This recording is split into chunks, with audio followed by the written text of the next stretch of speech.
This 4-year-old homeless girl sees a millionaire and his son being attacked by a cougar, but she grabs a machete and does something that shocks everyone. Comment with the city you're watching from. I really want to know where you are. And subscribe to my channel to support my work. I'm counting on your help. The scorching midday sun beat down on the dusty streets of Caruthersville, Missouri, when the roar echoed through the farmer's market like thunder on a clear day. Lily, just 4 years old, was crouched near Mr. Henderson's fruit stand, scavenging for coins that had rolled onto the dirt ground when the animal transport truck skidded violently around the bend on Main Street. The vehicle overturned with a deafening crash, scattering cages and twisted metal across the cracked asphalt. Amidst the desperate shouts of the vendors and the cries of frightened children, a deep, wild roar cut through the air like a sharp blade. The little girl lifted her large brown eyes, still clutching 2 dirty pennies in her small, calloused palm. A cougar emerged from the shattered wreckage, its golden muscles gleaming under the relentless Missouri sun. The feline was disoriented and injured, blood dripping from a gash on its front paw, its yellow eyes glowing with a primitive fury that would stop anyone's heart. At that exact moment, Theodore Slocum was walking through the adjacent town square, holding his son Anthony's hand. The 45-year-old businessman had just left Dr. Miller's dental office wearing an impeccable suit that starkly contrasted with the surrounding poverty. His Italian leather shoes stepped delicately over the uneven cobblestones of the historic square, while Anthony, 8 years old, complained about the bitter taste of fluoride still lingering in his mouth. Theodore possessed that typical posture of wealthy men from small towns, shoulders back, chin raised, and a gaze that rarely lingered on the common people who crossed his path. Owner of 3 electronic stores and 2 car dealerships, he navigated life with the confidence of someone who had never known true hardship. His wealth shielded him from the daily problems plaguing the residents of Caruthersville, creating an invisible bubble of privilege he considered his natural right. The injured animal sniffed the air, and its wild instincts directed it toward the movement in the square. Theodore was explaining something about the importance of dental hygiene to Anthony when the deep growl echoed behind them. Father and son turned simultaneously, and time seemed to freeze as they saw the beast approaching with cautious but determined steps. Anthony let go of his father's hand, his blue eyes wide with pure terror. The boy had grown up protected within the high walls of their family home, attending the most expensive private school in town, surrounded by security guards and nannies who would never allow a hair on his head to be touched. This was the first time he had faced real, tangible, mortal danger. Theodore tried to pull his son back, but his legs trembled and failed. The businessman who commanded important meetings and made decisions that moved millions of dollars found himself completely paralyzed by nature's raw power. The cougar lowered its body, preparing to attack, its muscles coiling like springs ready to unleash. It was in this moment of absolute despair that a sharp, childish voice cut through the deadly silence that had settled in the square. Lily had approached, running barefoot over the hot stones, holding in her small hands a rusty machete that Mr. Henderson used to chop coconuts. The homeless girl, who weighed no more than a sack of flour and whose thin arms could barely wield the heavy blade, screamed with all the strength of her young lungs. They weren't articulated words, just a primal shriek that echoed through the square like a courageous and desperate challenge. The cougar paused, confused, turning its majestic head in the direction of the unexpected sound. Its yellow eyes fixed on the tiny figure, flailing frantically, waving the machete in the air like a war flag. Lily continued screaming, her bare feet pounding the ground forcefully, creating a cloud of dust that danced around her scrawny legs. For a few eternal seconds, predator and child stared at each other. Theodore seized that moment of distraction to grab Anthony and run toward the safety of the nearest drugstore, his footsteps echoing desperately on the uneven cobblestones. The cougar, annoyed by the interruption and still disoriented by the accident, leaped toward Lily. The girl tried to dodge, but her strength was too limited for such a complex maneuver. Sharp claws tore into her right leg, opening a deep gash that began to bleed profusely. Lily fell onto the dusty ground, the machete slipping from her small hands and rolling away with a metallic clang that sounded like a final sentence. The pain was intense, burning like hot iron, but she didn't cry. She had learned on the streets that tears were a luxury the weak couldn't afford. The cougar sniffed the fresh blood and approached again, but at that moment firefighters arrived with their blaring sirens, followed by a team of veterinarians who managed to tranquilize the animal with special darts. The feline fell heavily onto the hot asphalt, finally immobilized. Theodore returned, running when he realized the danger had passed. He found Lily lying on the ground, pale and breathing with difficulty, a pool of blood forming around her injured leg. For the first time in his adult life, the businessman knelt in the dirt without worrying about his expensive suit. Looking at that child who had risked her own life to save two complete strangers, Theodore felt something break inside his chest. An unknown and overwhelming emotion took over his thoughts, mixing gratitude, guilt, and a responsibility he didn't yet fully understand. Lily slowly opened her eyes and looked at the man's face leaning over her. Her words came out weak but clear. "Is the boy okay?" That simple question echoed in Theodore's mind like a silent earthquake, shaking all the certainties he had built about himself and the world around him. St. Francis Hospital was the most luxurious in the entire region, with its immaculate white walls and air-conditioned corridors that starkly contrasted with the suffocating heat of Carruthersville's streets. Theodore carried Lily in his arms the entire way, feeling the girl's blood irreversibly stain his Italian suit, as he yelled for everyone to get out of his car's way. Anthony was in the back seat, in absolute silence, still processing what he had witnessed. The boy had grown up believing the world was divided between important people like his family and invisible people like the homeless who occasionally held out their hands on the streets. Seeing that dirty, ragged girl risk her life for him had fundamentally cracked his worldview. Dr. Peterson, the hospital's clinical director, was finishing his lunch when he received the urgent call. At 52, he was considered one of the best pediatric surgeons in the Midwest, accustomed to treating the children of the region's most influential families. When he came down to the emergency room and saw Theodore Slocum holding a visibly malnourished and injured child, his eyebrows furrowed in confusion. "Doctor, please save her," Theodore pleaded, his voice choked with an emotion he couldn't even name. "She saved my life and my son's life. Do whatever it takes, no matter the cost." Lily was immediately taken to the operating room, where Dr. Peterson worked for 3 consecutive hours to stop the bleeding and stitch the deep cuts caused by the cougar's claws. The girl had lost a lot of blood, and her severe malnutrition significantly complicated the healing process.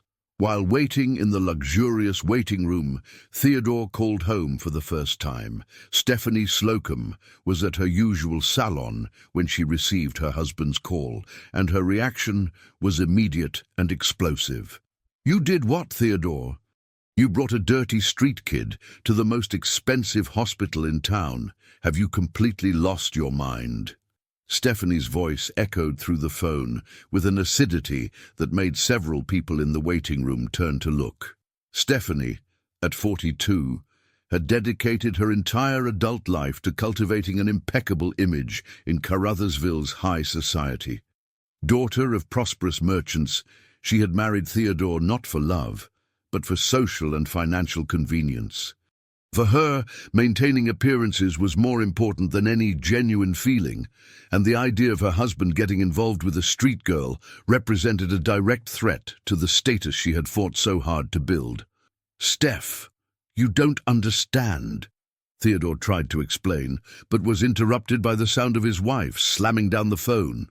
Dr. Peterson emerged from the operating room after what seemed like eternal hours, removing his surgical mask with weary gestures. "The surgery was successful, Mr. Slocum. We managed to stop the bleeding and stitch all the wounds, but I need to be honest with you, this child is severely malnourished. By my calculations, she hasn't had a proper meal in months, maybe more." Theodore felt a tightness in his chest at those words. "Will she be okay?" "Physically, yes. With proper care, she will recover completely. But Mr. Slocum, I need to ask some questions. Is this child related to you? We have to follow specific protocols when it comes to undocumented minors." It was then that Theodore realized the true dimension of the situation he had gotten himself into. Lily wasn't just an injured girl he was temporarily helping. She was a child completely abandoned by the system, with no known family, no documents, no official existence in the world.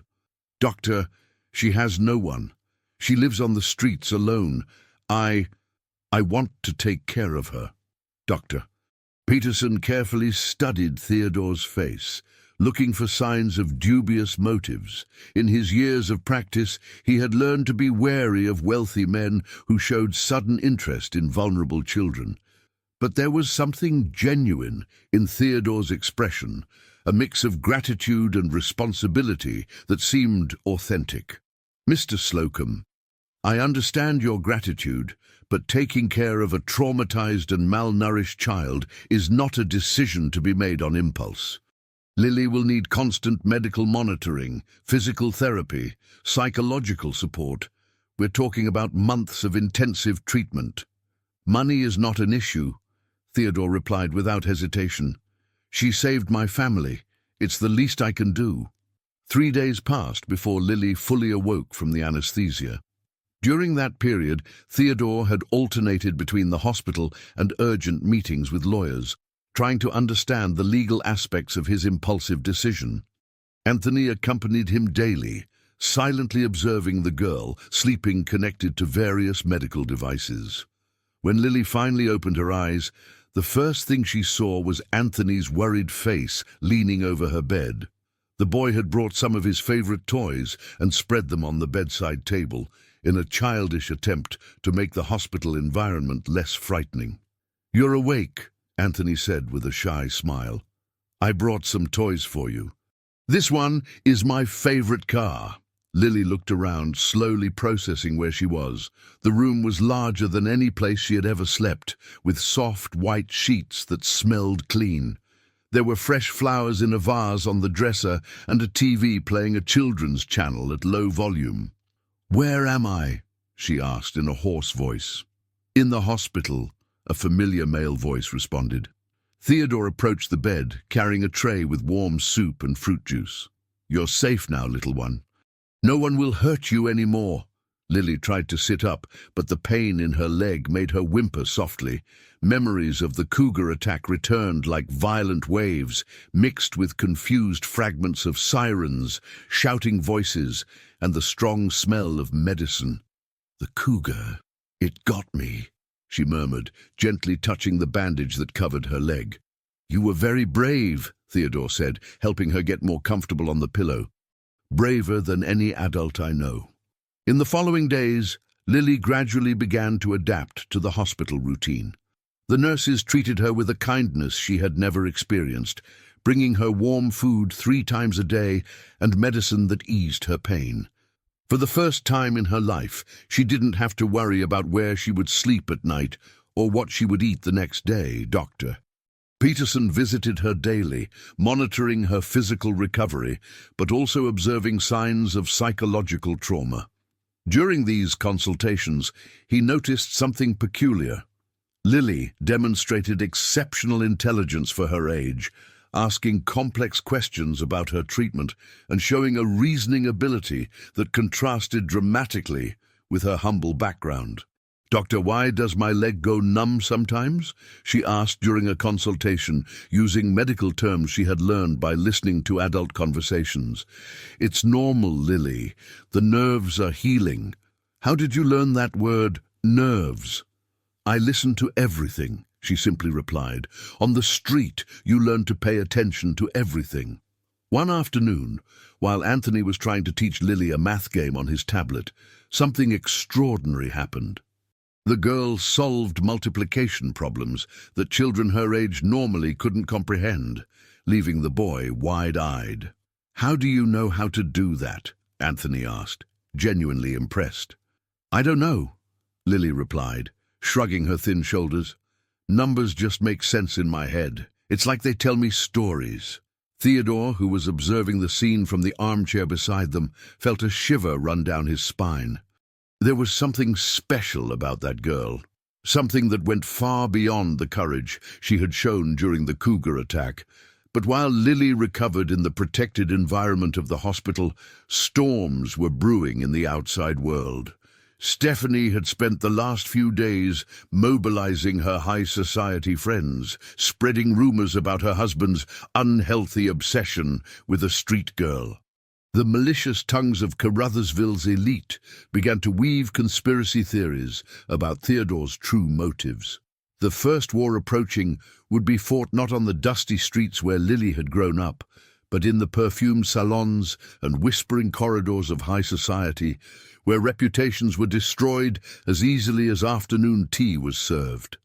The Slocum mansion, in the affluent Willow Creek neighborhood, had never witnessed an argument as violent as the one that erupted on a rainy Tuesday, 2 weeks after the cougar incident. Stephanie was in the sunroom, watering her imported orchids with abrupt, irritated movements, when Theodore came home, carrying bags full of children's clothes and educational toys. "You're not bringing that girl into my house, Theodore Slocum," Stephanie declared, dropping the silver watering can with such force that water splashed across the Italian marble floor. "I forbid it."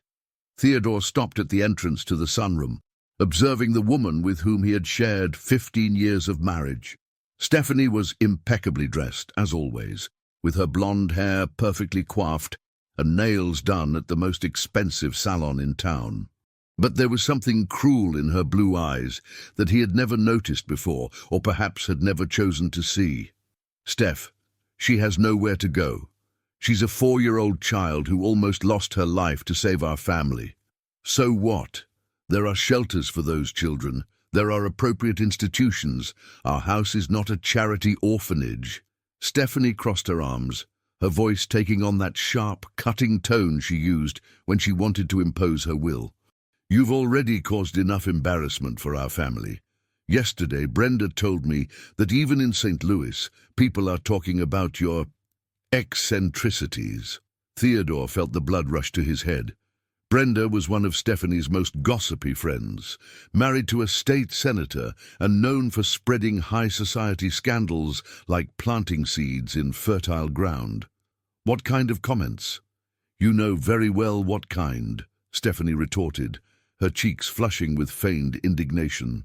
"A married man, middle-aged, interested in a street girl. People start asking questions, Theodore, questions that can destroy our reputation forever."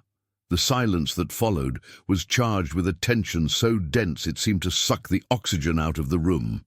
Theodore looked at the woman in front of him, and for the first time in 15 years saw her exactly as she was, an empty person, driven solely by appearances and social status, incapable of genuine compassion for any human being who couldn't contribute to her social ascent.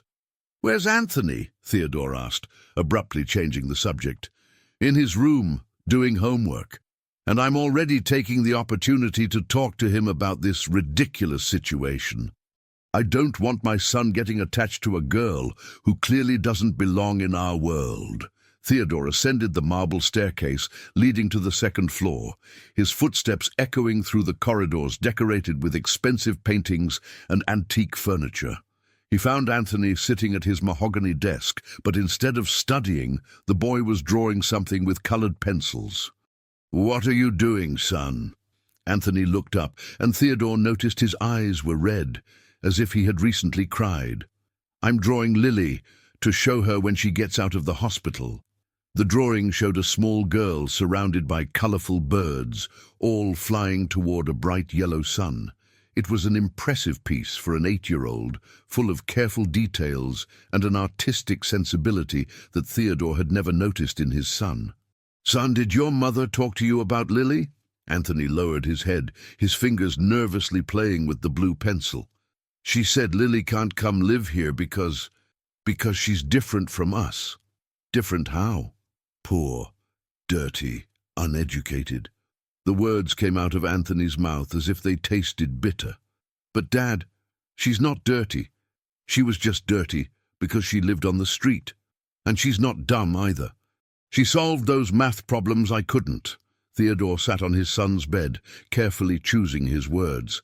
"Anthony, what do you think we should do?" "I think we should take care of her," the boy replied without hesitation. "At school, Mrs. Davidson always says we should help those in need, and Lily needs help." At that moment, Theodore made a decision that would change the course of his life forever. "Then this is what we're going to do." The next morning, Dr. Peterson was making his rounds when he found Lily sitting on the bed staring out the room window. The girl had improved significantly in recent weeks, gaining weight and color in her face, but something in her expression worried him. "Good morning, Lily. How are you feeling today?" "Dr. Peterson," she said, turning to face him with those large, deep eyes.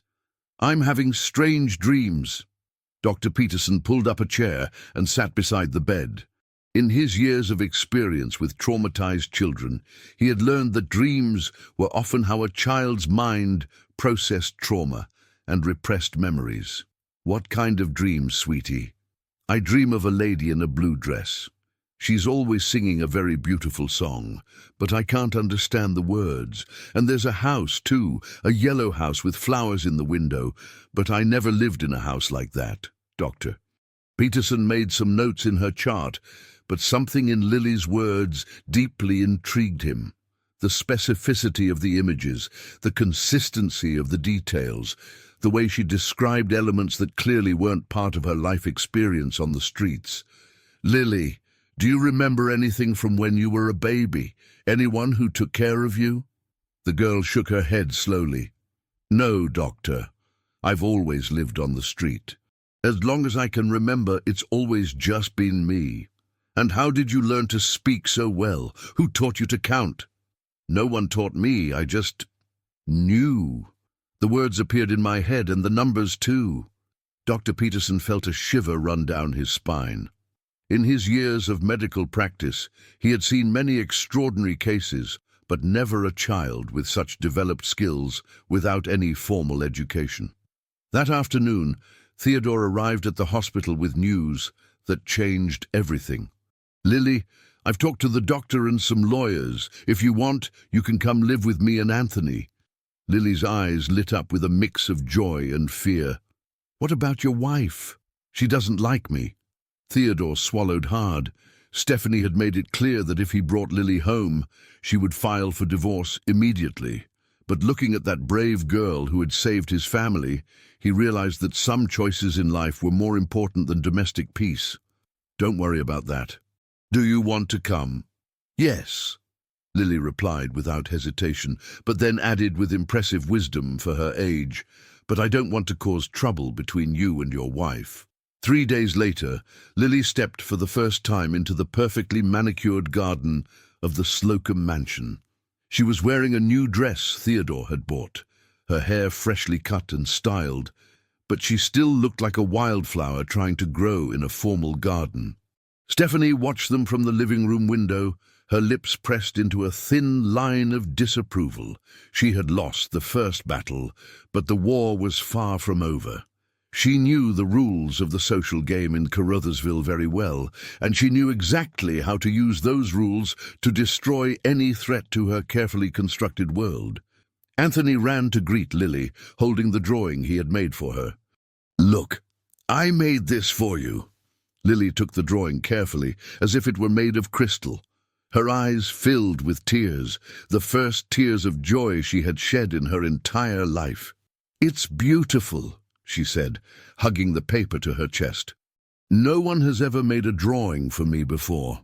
But while the two children played in the garden, inside the house, Stephanie was already on the phone with Brenda, planting the first seeds of a campaign of destruction that would test the limits of loyalty, love, and the determination of a family that was being forged not by blood, but by choice. The approaching storm would be much more dangerous than any wild cougar. Lily's first week at the Slocum mansion unfolded like a delicate dance between wonderful discoveries and suffocating tensions. The girl woke up every morning in the guest room Theodore had prepared especially for her, with pink wallpaper and white furniture that looked like it came out of a fairy tale. But no matter how beautiful it was, she still slept curled up in a corner of the king-size bed as if preparing to flee at any moment. Anthony had become her unofficial guide and protector, teaching her about the house routine and introducing her to the staff.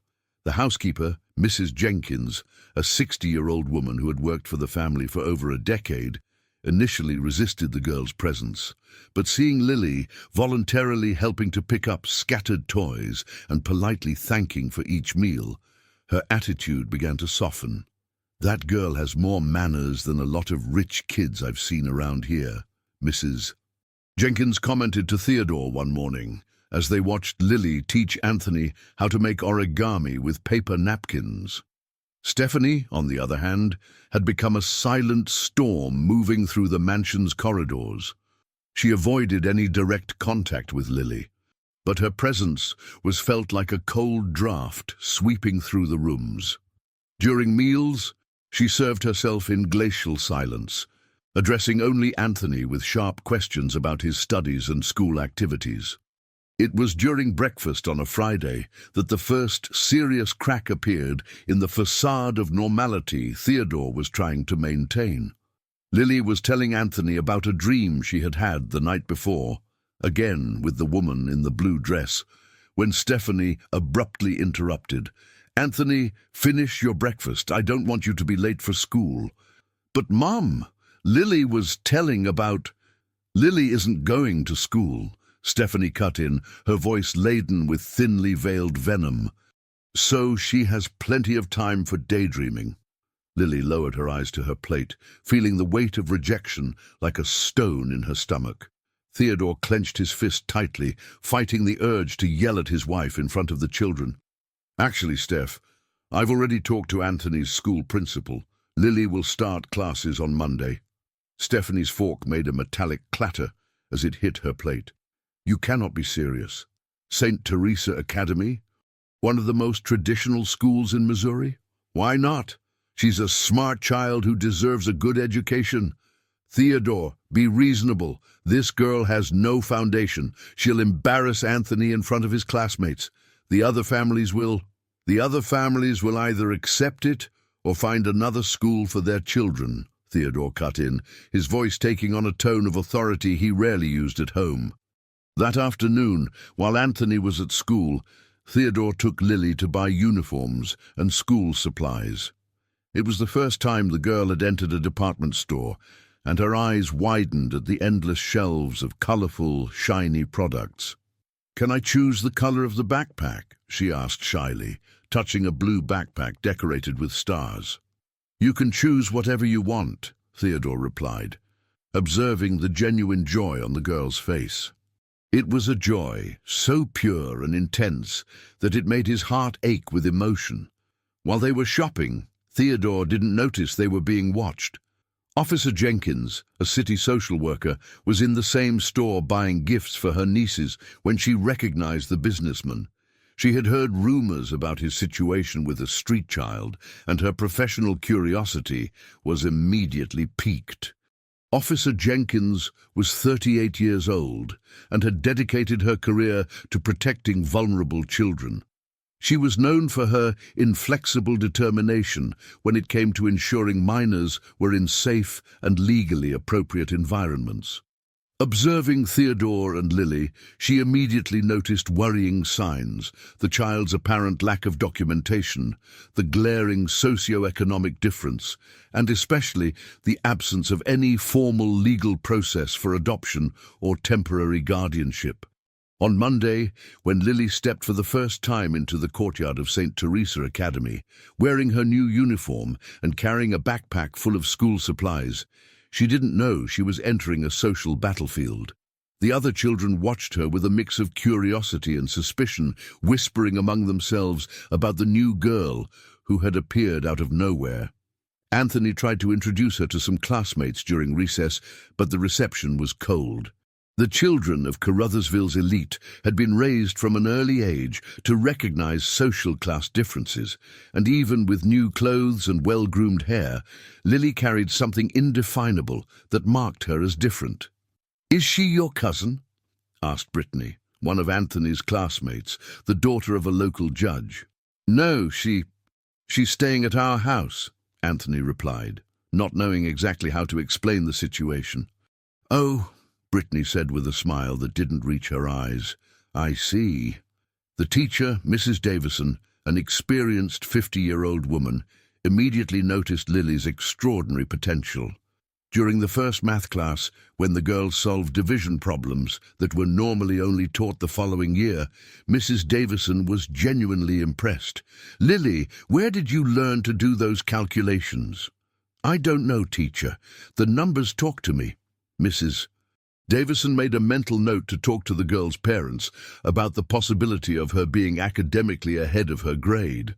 But not everything was positive discoveries in Lily's school life. During lunch, she noticed that some children whispered and laughed when she passed by.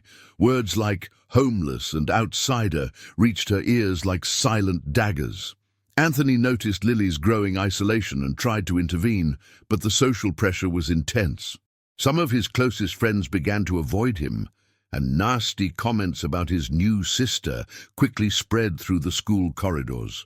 It was on Wednesday of that first school week that the situation exploded. During recess, a group of children surrounded Lily near the playground equipment. "Is it true you lived on the street?" asked Chad, the son of a district attorney, with that casual cruelty only privileged children can display. "Is it true you picked food out of the trash?" another child added, provoking malicious laughter from the group. Lily stood still, feeling her face burn with shame. All the humiliation she had suffered on the streets seemed like a game compared to that public exposure of her most painful history. "Leave her alone," Anthony said, approaching the group with determination. "Why are you defending a homeless kid, Anthony?" Chad provoked. "Did your dad become an orphanage owner?" It was at that moment that something inside Anthony broke. The pressure of weeks trying to balance his loyalty to Lily with his need for social acceptance finally reached its limit.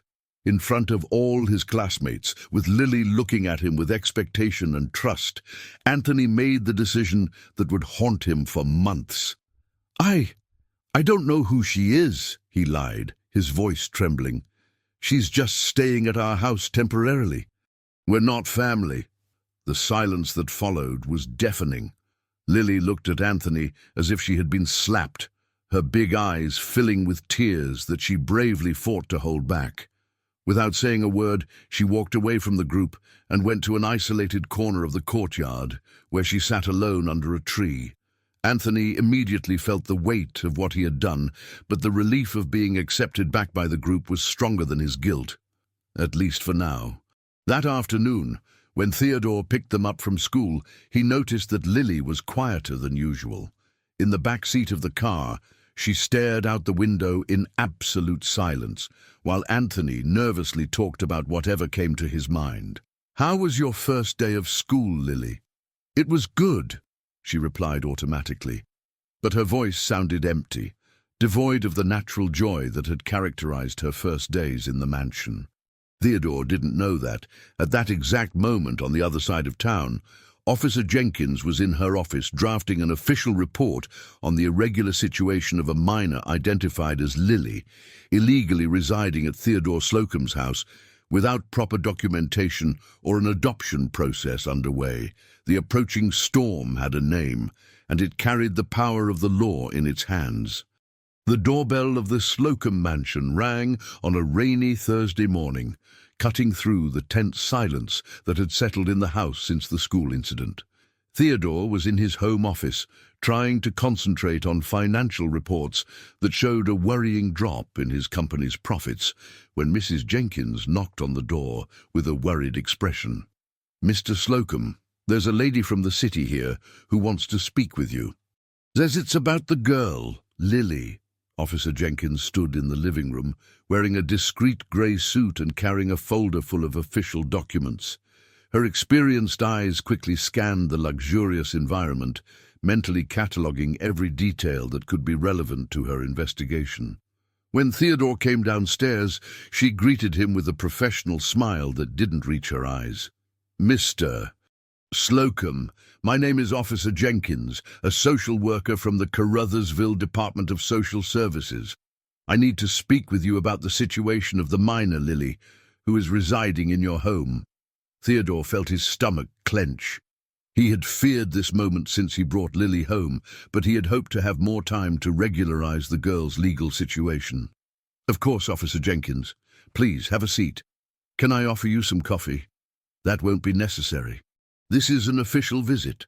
Officer Jenkins opened her folder and took out a series of forms. "Mr. Slocum, are you aware that keeping a child without proper documentation in your residence, without a legal adoption process or temporary guardianship, constitutes a serious irregularity?" "I was in the process of obtaining the necessary documentation," Theodore replied, trying to remain calm. "Lily's situation is complex." "Complex how?" Officer Jenkins made some notes on her pad. "Does the child have a birth certificate, vaccination records, previous school history? She lived on the streets from a very young age. She has no documentation whatsoever." Officer Jenkins raised an eyebrow. "And you didn't consider contacting us immediately? There are specific protocols for cases of minors in vulnerable social situations." At that moment, Lily came down the stairs carrying her schoolbooks. Seeing the stranger in the living room, she stopped on the last step, her street survival instincts immediately alert. There was something in the woman's formal posture that reminded her of authorities who, in the past, had tried to take her to places she didn't want to go. "Is this Lily?" Officer Jenkins asked, studying the girl with clinical eyes. "Lily, come here, sweetie," Theodore called gently. The girl approached slowly, staying close to Theodore like a cub seeking protection. Officer Jenkins immediately noticed the dynamic. Despite the expensive clothes and obvious care, Lily still exhibited behaviors typical of children who had experienced trauma and abandonment. "Hello, Lily. My name is Officer Jenkins. I work helping children. Can you tell me what it's like living here?" Lily looked at Theodore before answering, seeking silent permission. "It's good. Everyone is kind to me. And do you like school?" Lily's face clouded slightly. "I like to study, Mrs. Davison says I'm good at math." Officer Jenkins made more notes. In her years of experience, she had developed the ability to read between the lines of children's answers. There was something Lily wasn't saying about school, some problem she preferred not to mention. "Mr. Slocum, I need to inform you that, according to the Child and Adolescent Welfare Act, I have an obligation to ensure that Lily is in a legal and appropriate environment. I will open an investigation process that should last approximately 30 days. And what does that mean? It means that if, at the end of that period, there is no adequate legal documentation, an adoption process initiated, temporary guardianship regularized, or identification of biological family, I will be obligated to remove Lily from this residence and place her in a foster care institution." The silence that followed was heavy as lead. Lily didn't fully comprehend the technical meaning of Officer Jenkins's words, but she perfectly grasped the underlying threat. Her small hands clenched into fists, and she moved even closer to Theodore. 30 days, Theodore repeated, his voice sounding hollow. "Exactly. I will leave you a list of the necessary documents and the contacts for the competent authorities." Officer Jenkins put away her papers and stood up. "I will also make weekly follow-up visits to check on the child's well-being." After Officer Jenkins left, The mansion seemed to plunge into an even heavier atmosphere. Lily sat on the living room sofa, hugging her books to her chest like a protective shield. "Is she going to take me away?" she asked in a small voice that broke Theodore's heart. "I won't let that happen," he promised, kneeling in front of the girl.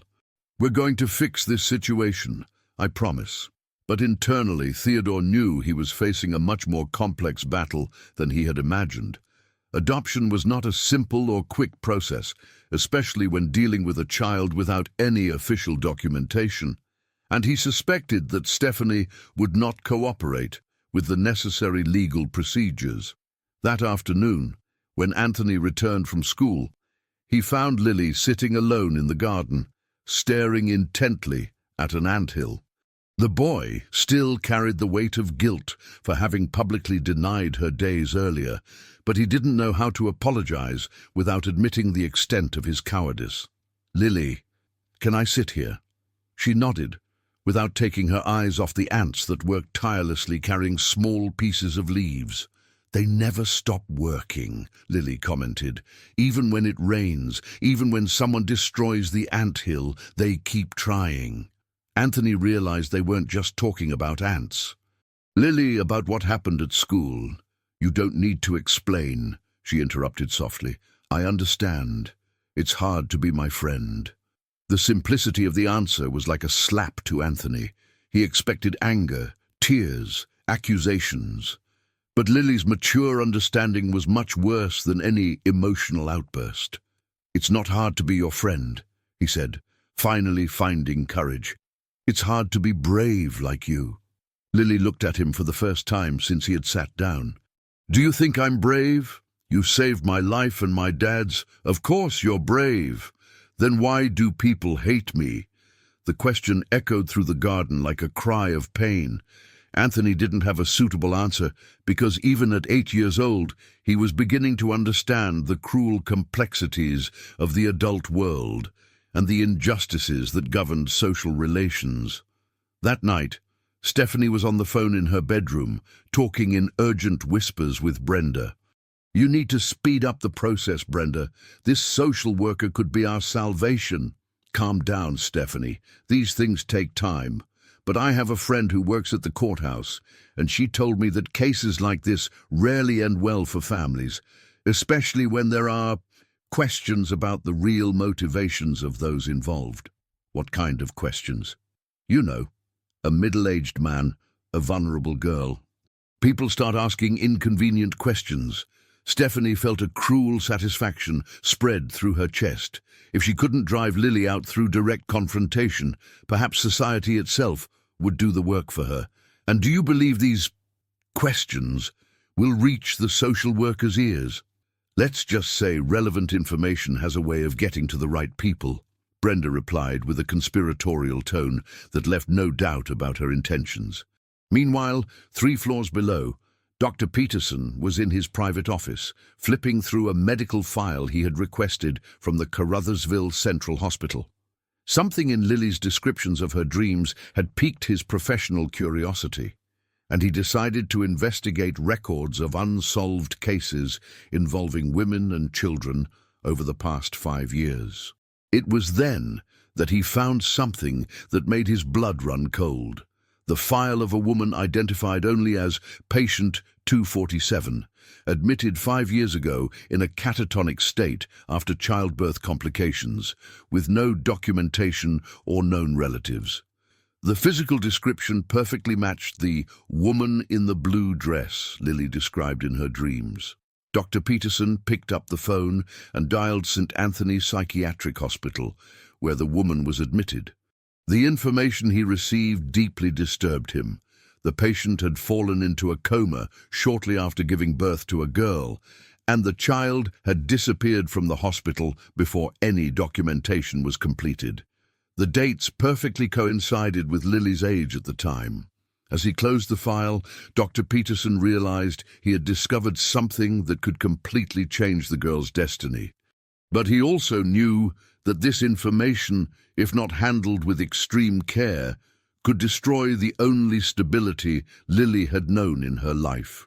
On the other side of town, Officer Jenkins was preparing her preliminary report, including notes on the worrying inconsistencies she had observed during her visit.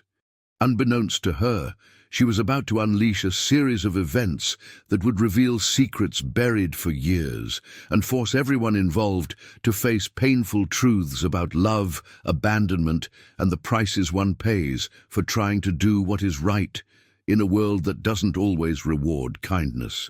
The following week brought a series of events that further shook the fragile foundations of Lily's new life. At school, whispers had turned into open isolation. The children of Carruthersville's elite, instructed by conversations they overheard at home, began to treat Lily as if she carried a contagious disease. During recess, she sat alone under the same tree, watching the others play from a distance that seemed insurmountable. Mrs. Davison noticed the drastic change in the girl's behavior and decided to act. During math class, when Lily once again solved complex problems with impressive ease, she called her for a private conversation. "Lily, may I ask how you're feeling at school?" The girl looked at the teacher with those large, deep eyes that carried a sadness much greater than her age. "Teacher, am I doing something wrong? Why don't the other kids like me?" Mrs. Davison felt her heart ache. In her 20 years of teaching, she had seen many injustices, but few affected her as much as seeing such a special child rejected by prejudices she didn't even understand. "Lily, sometimes people are afraid of what's different. And you are different, yes. You're smarter, braver, and more generous than most children I know. But I don't want to be different," Lily whispered. "I just want to have friends." That same day, while Lily faced her isolation at school, Dr. Peterson was driving to St. Anthony Psychiatric Hospital, located on the outskirts of Carruthersville. He had spent the night awake, analyzing the documents he had found and trying to decide whether or not to investigate his suspicions more deeply. The hospital was an old building, surrounded by well-kept gardens that tried to mask the inherent sadness of the place. Dr. Peterson was greeted by the clinical director, Dr. Monica Davies, a 45-year-old psychiatrist who personally knew all the long-term patients. "Dr. Peterson, what a surprise to see you here. What can I do for you?" "Dr. Davies, I'm investigating a case and would like to know more about a patient you've had admitted for 5 years. I believe she's registered as patient 247. Dr. Davies's face clouded. "Ah, yes. Stella. She's one of the saddest cases we have here. Stella. You found out her name.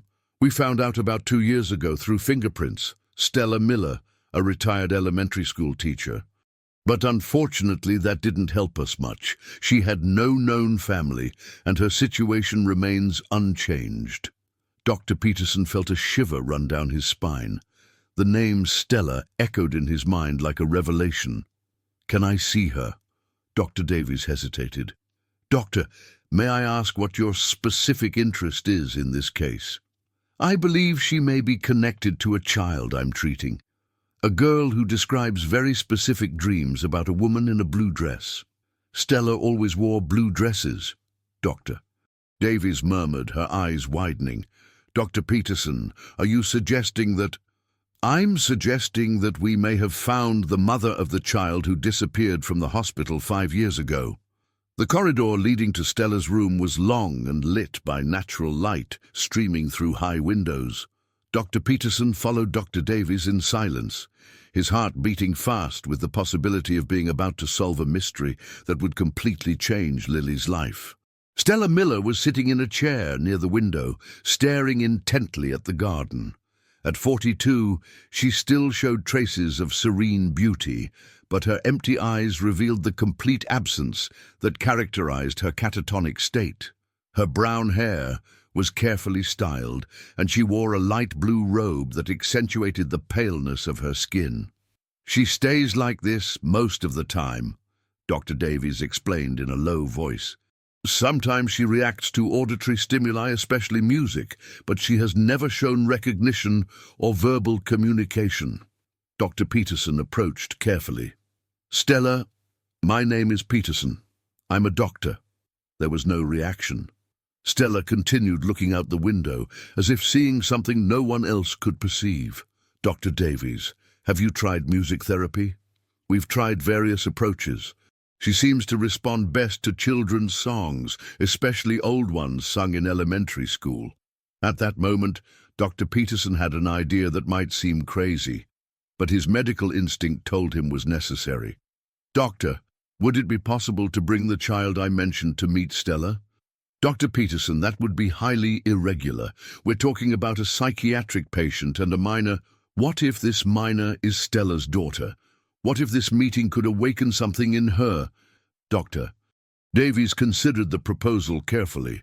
"It would require authorization from the child's legal guardians, a prior psychological evaluation, and complete supervision throughout the process." "I understand. I'll talk to the girl's foster father." While Dr. Peterson conducted his investigation at the Slocum mansion, another storm was brewing. Theodore had spent the morning on the phone with lawyers, trying to expedite Lily's formal adoption process, but he constantly encountered bureaucratic obstacles that seemed insurmountable within the 30-day deadline set by Officer Jenkins.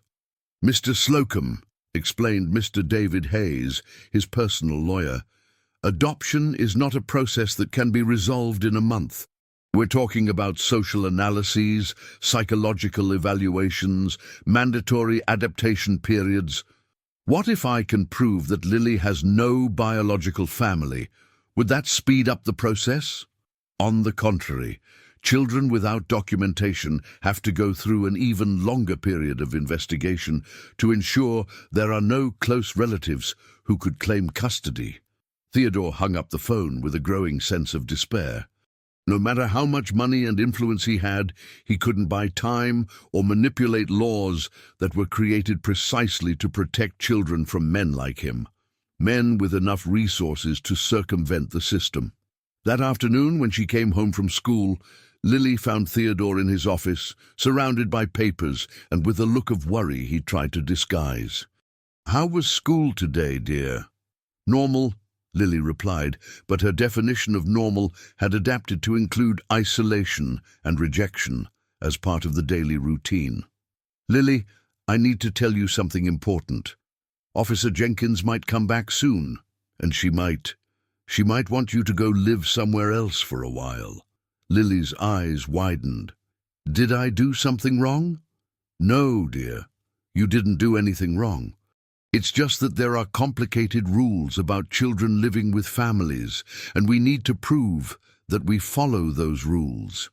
"What if I can't prove it?" Theodore knelt in front of her, holding her small hands. "I'll fight for you, Lily. I'll do everything in my power to keep our family together." That night, Stephanie was again on the phone with Brenda, but this time the conversation took a more sinister turn. "Brenda, you mentioned your friend at the courthouse could expedite certain investigations." "Yes, Stephanie, but are you sure you want to go down this path? Once certain suspicions are officially raised, there's no turning back." "I'm sure. This girl is destroying my family. Theodore spends more money on her than he does on me. Anthony is being humiliated at school, and our social reputation is ruined." "Very well. I'll ask my friend to include some specific observations in the report that will be sent to the social worker. Observations about suspicious behaviors and questionable motivations." Stephanie hung up the phone with a cold smile. If she couldn't drive Lily out through conventional legal means, she would use the law itself as a weapon to destroy any possibility of the girl remaining in her home. Meanwhile, on the other side of town, Dr. Peterson was in his office preparing a detailed report on his findings. He had decided that, regardless of the consequences, he had a moral obligation to fully investigate the connection between Lily and Stella Miller. But what he didn't know was that his investigations were about to violently collide with Stephanie's machinations, creating a perfect storm that would test the limits of love, loyalty, and the determination of everyone involved. The next morning, Officer Jenkins would receive an anonymous report questioning Theodore Slocum's motivations and suggesting that Lily's situation required immediate intervention. On the same day, Dr. Peterson would call Theodore with information that could change everything. The two forces were heading toward each other like trains on a collision course, and Lily, unaware of the drama unfolding around her, continued to just try to survive another day at a school where she was treated as an outcast, and in a home where her presence was destroying a marriage. The perfect storm was about to explode, and when the dust settled, nothing would ever be the same. Dr. Peterson's call came on Friday morning, exactly as Theodore was reading, for the third time, the devastating report his lawyer had given him about the legal obstacles to Lily's adoption. The phone rang like a lightning bolt, cutting through the suffocating tension that had settled in his office. "Mr. Slocum, this is Dr. Peterson. I urgently need to speak with you about Lily. I've discovered something that could completely change her situation. Doctor, if it's about medical issues, she's fine. Her wounds have healed perfectly." "It's not about the physical injuries," Dr. Peterson interrupted, his voice charged with an urgency that made Theodore sit up straight in his chair. "It's about her biological family. I believe I've found Lily's mother." The silence that followed was deafening. Theodore felt as if the ground had disappeared from under his feet. Throughout the weeks battling legal bureaucracy, a secret part of his heart had hoped that Lily truly had no family, that he could keep her forever without complications. "What do you mean, Doctor? Lily always said she didn't remember anyone." "It's a complex situation. The woman has been hospitalized for 5 years at St. Anthony Psychiatric Hospital in a catatonic state. Her name is Stella Miller, a retired elementary school teacher. The dates perfectly coincide with Lily's birth." Theodore ran his hand over his face, trying to process the information. "And what does this mean for us?" "It means Lily has a living mother, Mr. Slocum. And legally, that changes everything regarding her custody." At that exact moment, as if fate had a cruel sense of timing, the mansion's doorbell rang. Mrs. Jenkins hurried upstairs, knocking on the office door with a panicked expression on her face. "Mr. Slocum, the lady from the city is here again, and she brought more people with her." Dr. Peterson, hearing the conversation on the phone, immediately realized the gravity of the situation. "Mr. Slocum, don't mention what we just discussed. First, I need to be absolutely sure about Stella. Promise?" "I promise," Theodore replied automatically, but his mind was in complete panic. Officer Jenkins was in the living room, accompanied by 2 Child Protective Services workers and a woman Theodore didn't recognize. All carried voluminous folders and professional expressions that promised nothing good. "Mr. Slocum, this is Assistant District Attorney Patricia Morgan from the Juvenile Court.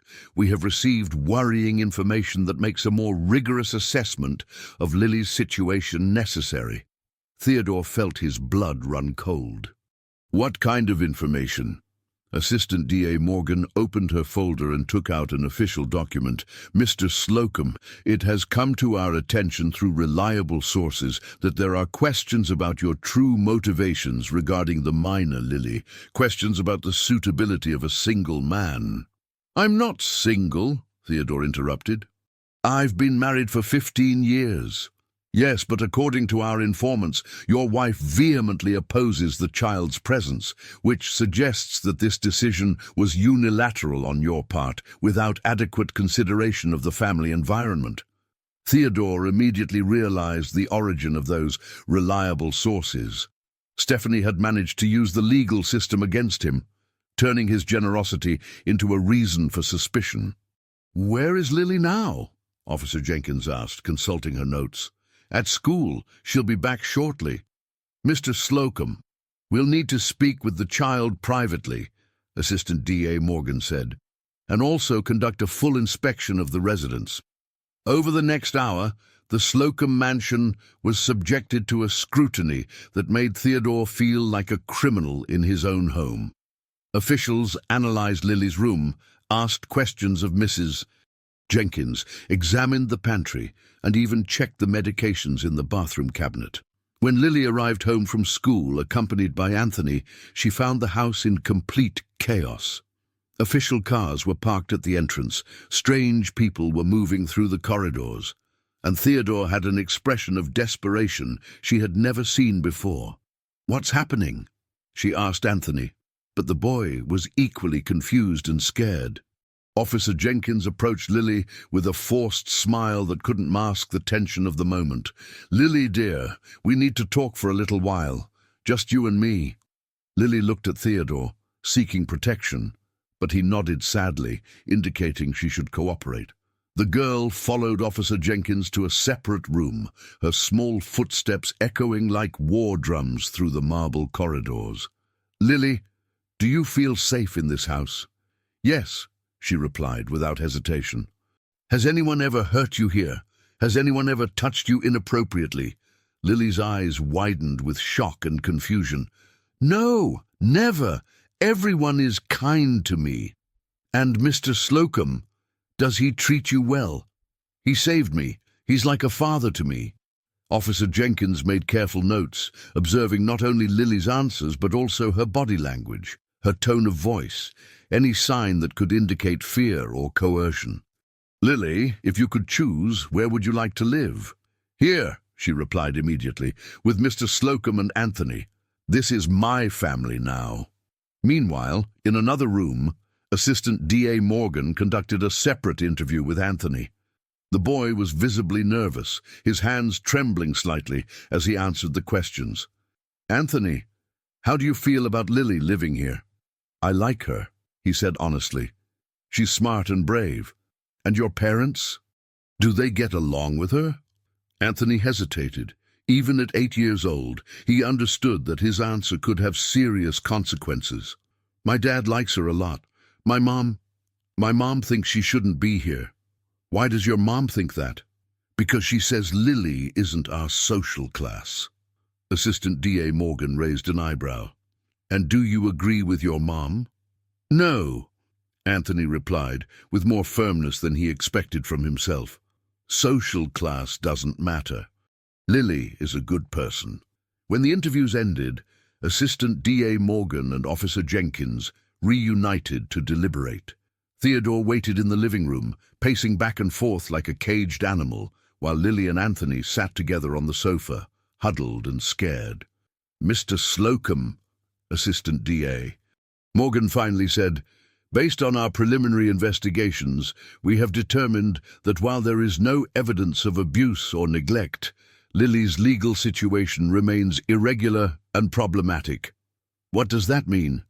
"It means she cannot continue residing here without proper legal documentation.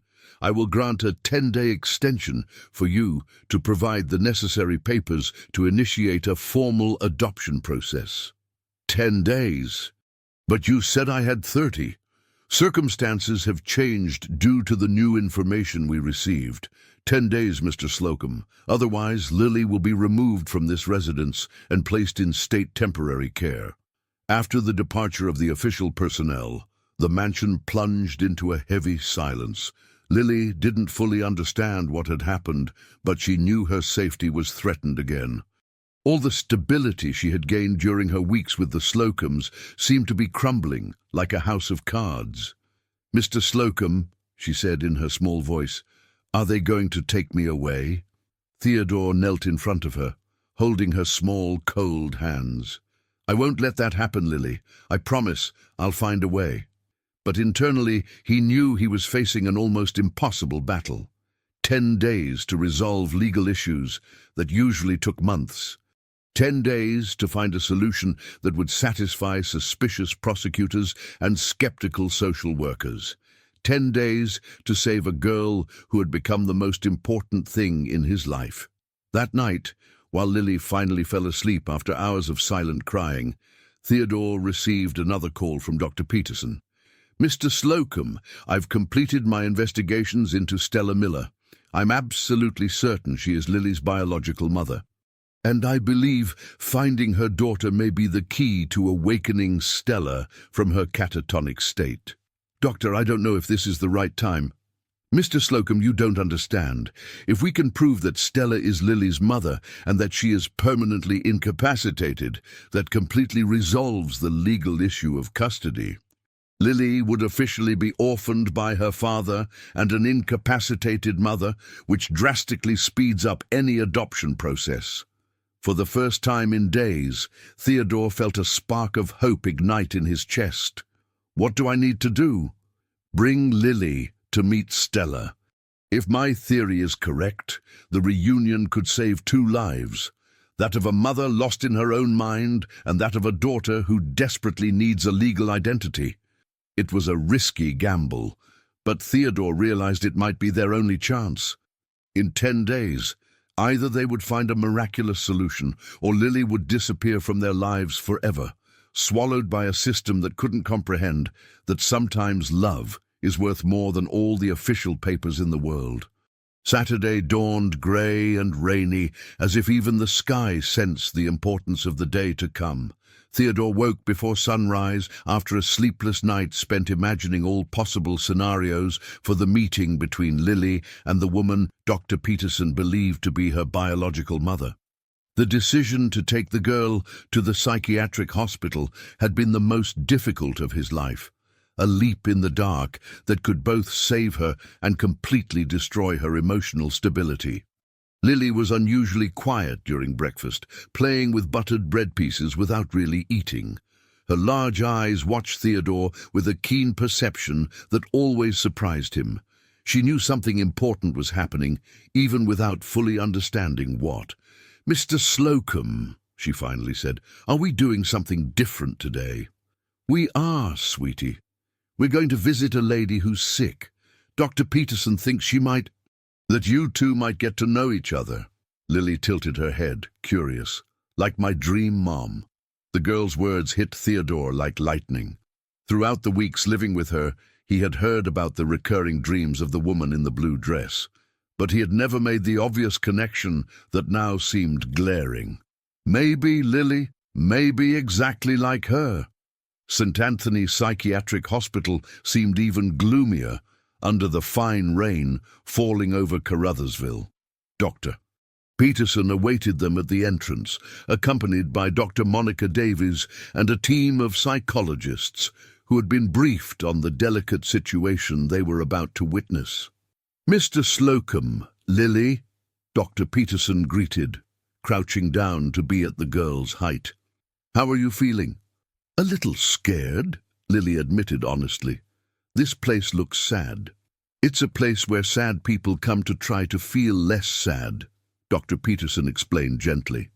"And sometimes, when they meet special people like you, they can remember what it's like to be happy." As they walked through the long, well-lit corridors, Dr. Davies explained the protocols they had established for the meeting to Theodore. "We'll start by allowing Lily to observe Stella from a distance through the glass door. If there's any reaction from either of them, we'll assess if it's safe to proceed with closer contact.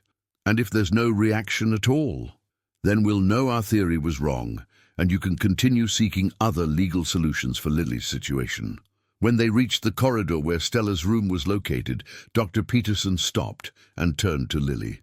"Sweetie, I want you to look through this window and tell me if you recognize the lady inside." Lily approached the glass door on tiptoes, trying to see through the transparent surface. On the other side, Stella Miller was in her usual position in the chair near the window, wearing a light blue robe, staring intently at the garden with her empty eyes. What happened next surpassed all expectations of the doctors present. Lily let out a muffled cry, her small hands pressed against the glass as if trying to go through it.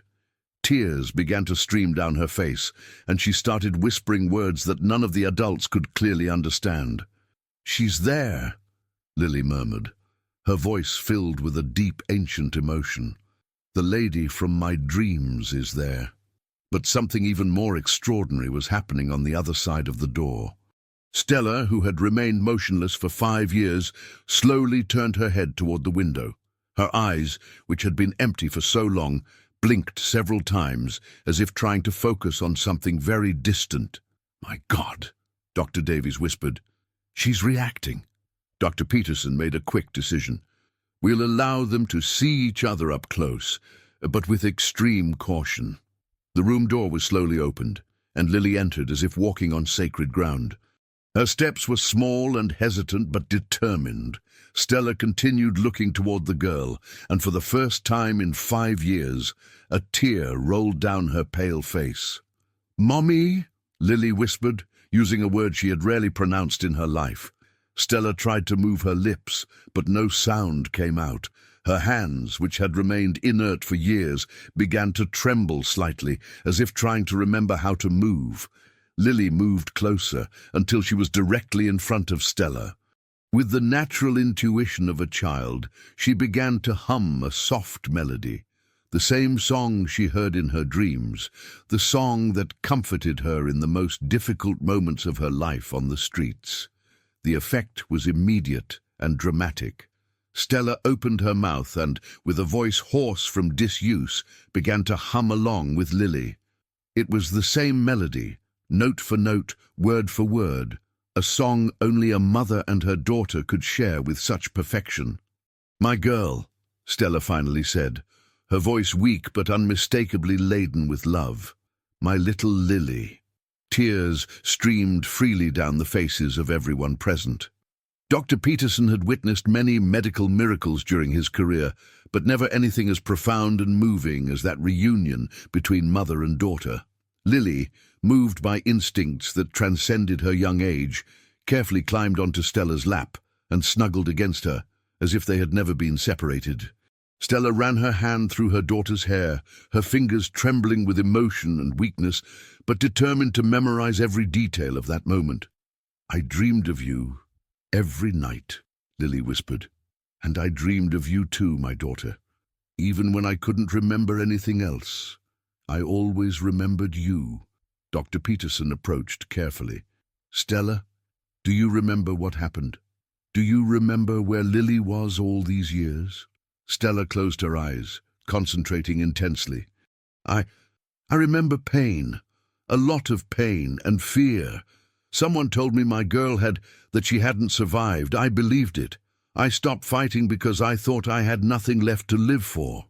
"Who told you that?" Dr. Davies asked gently. "A woman, at the hospital.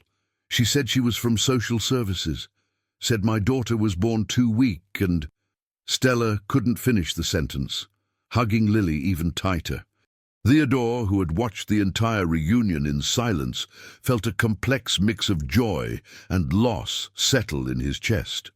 He was witnessing a miracle, but also realizing that Lily had a biological family, a mother who loved her deeply. All his struggle to adopt her now seemed irrelevant in the face of that natural and powerful connection. "Dr. Peterson," he said softly, "does this mean Lily will stay with Stella?" "Theodore," Stella interrupted, who had heard the question. She looked at him with eyes that, though still fragile, shone with deep gratitude. "You took care of my daughter when I couldn't. You saved her and protected her. How can I thank you for that?" "You don't need to thank me for anything," Theodore replied, his voice choked. "She gave me much more than I gave her." Stella studied Theodore's face, realizing the genuine love he felt for Lily. "You love her as if she were your own daughter, don't you?" "I do," he admitted without hesitation. "And she loves you too. I can see it in her eyes." Stella paused, carefully considering her next words. "I've been lost for 5 years. I missed the first years of Lily's life. You were her father when she needed one most." It was at that moment that something nobody had anticipated happened. Lily looked at Stella, then at Theodore, and with the simple wisdom only children possess, said, "Can I have 2 dads? A mommy and a daddy of the heart?" The question echoed through the room like a revelation. Stella smiled, the first genuine smile she had given in 5 years. "Would you like that, my dear?" "I would love it. That way I'll never be alone again, and you two can take care of each other too. But while this moment of hope and reconciliation was happening at the psychiatric hospital on the other side of town, a new storm was brewing. Stephanie had found out about Theodore's trip to the hospital with Lily, and her fury had reached explosive proportions. "Brenda, he took that girl to a mental hospital. Can you imagine the scandal if this gets out? What kind of man takes a child to visit crazy people? Calm down, Stephanie. This might even work in our favor. I'll call my friend at the courthouse and suggest that maybe Theodore needs a psychological evaluation too." While Stephanie conspired to destroy any possibility of happiness for Lily, at the hospital, a new family was being formed, not by conventional ties of blood or matrimony, but by the much stronger bonds of chosen love and shared sacrifice. But the fight was far from over. There were still 8 days left until Officer Jenkins' ultimatum, and now there was a new complication. How to convince the authorities that the best solution for Lily was to stay with Theodore, even after finding her biological mother. How to prove that love can create stronger families than any official document. The answers to these questions would determine not only Lily's future, but also the fate of all those who had chosen to love her unconditionally. Monday arrived, laden with both meteorological and emotional storms. Lily awoke with a high fever and delusions that alarmed the entire household. During the night she had screamed several times, calling out for Mommy Stella and mentioning places and people she theoretically shouldn't know. Mrs. Jenkins found her sweaty and trembling, muttering words in an archaic Portuguese that seemed to belong to another era. Dr. Peterson was called urgently, and upon examining Lily, he realized it wasn't a common fever. "Theodore, what she's experiencing is a process of integrating repressed memories. The meeting with Stella unlocked memories that had been buried in her mind since early childhood." "Is it dangerous?" Theodore asked, holding Lily's small, hot hand. "Not physically, but emotionally it can be devastating. She's reliving traumas of birth, separation, years of abandonment that her mind had blocked to protect her." During her feverish delusions, Lily spoke of a house with a rose garden, of lessons in a small school where a kind teacher taught children to do sums by singing. She precisely described details of Stella's old life that no one else knew, as if accessing genetic memories that transcended her conscious experience. "The lady in the blue dress taught me about the little birds," she murmured, her voice weak but clear. "She said that when I grew up, I would fly very high like them."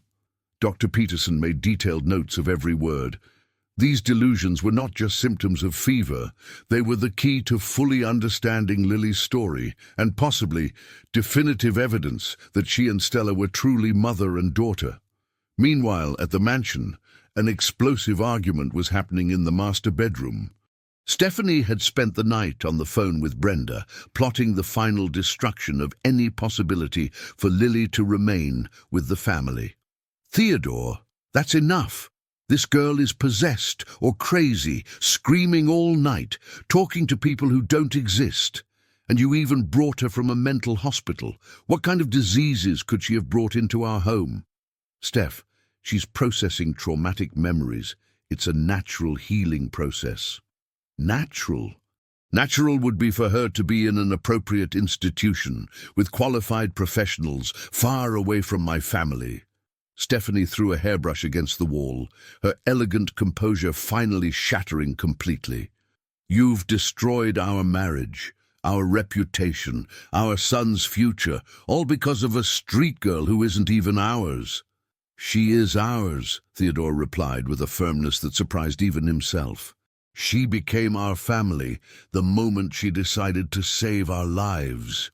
"Then choose, Theodore Slocum, either her or me. I will not share my house with a lunatic who talks to ghosts." The ultimatum echoed through the room like a final sentence. Theodore looked at the woman with whom he had shared 15 years of life and realized that perhaps he had never truly known her. The person standing before him was capable of abandoning a sick and vulnerable child to preserve her social comfort. "Then I guess you made your choice a long time ago, Steph." That afternoon, while Lily slept restlessly under the effects of mild sedatives, Officer Jenkins arrived for her weekly follow-up visit. But this time she wasn't alone. She brought a forensic psychiatrist and 2 child protective services workers with her. "Mr. Slocum, we have been informed that the minor experienced a psychotic episode overnight. This raises serious questions about her mental stability and the suitability of the home environment for her care." "Who informed you of this?" Theodore asked, though he already suspected the answer. "That's not relevant. What matters is that a child under your temporary custody is exhibiting symptoms of a severe mental disorder, and our obligation is to ensure she receives appropriate care." Dr. Michael Rodriguez, the forensic psychiatrist, was a dry, methodical man who had arrived with preconceived ideas about the case. "Mr. Slocum, a child who lived on the streets for years and now exhibits delusions and hallucinations, needs immediate psychiatric hospitalization." "She's not having hallucinations," Theodore protested. "She's recovering repressed memories after reuniting with her biological mother." "Ah, yes, the famous biological mother," Dr. Rodriguez said with evident skepticism. "A woman hospitalized for 5 years in a catatonic state. Very convenient that she woke up exactly when you needed a legal solution." The insinuation was like a slap to Theodore. "Doctor, are you suggesting that I somehow fabricated the reunion between them?" "I'm suggesting that traumatized children can be easily manipulated into believing any narrative adults want to impose on them." At that moment, Dr. E. Peterson arrived with the results of medical tests he had urgently requested. "Officer Jenkins, Dr. Rodriguez, I have here the results of DNA tests that definitively confirm that Stella Miller is Lily's biological mother." The silence that followed was tense and charged. Dr. Rodriguez examined the documents with a skeptical expression, looking for technical flaws he could question. "The tests are conclusive," Dr. Peterson continued. "Over 99.9% certainty of kinship. And even more importantly, Stella is responding positively to treatment. For the first time in 5 years, she is communicative, eating properly, and showing interest in the world around her." "That doesn't change the fact that the child is exhibiting psychotic symptoms," Dr. Rodriguez insisted. "They are not psychotic symptoms," Dr. Peterson firmly retorted. "They are ancestral memories being unlocked. A rare phenomenon, but well documented in medical literature." Officer Jenkins observed the debate between the 2 doctors with growing frustration. Her mission was to protect Lily, but she was receiving contradictory information that made it impossible to make a clear decision. "Gentlemen, I need clarity here. Is the child in danger or not?" "She is in danger, yes," a familiar voice interrupted. Stephanie had come downstairs and was now in the living room, impeccably dressed and with a carefully rehearsed expression of concern. She woke the whole house screaming about dead people and haunted places. "My son is terrified." Theodore turned to his wife with a look of absolute disbelief. "Stephanie, what are you doing?" "I'm protecting my family," she replied coldly.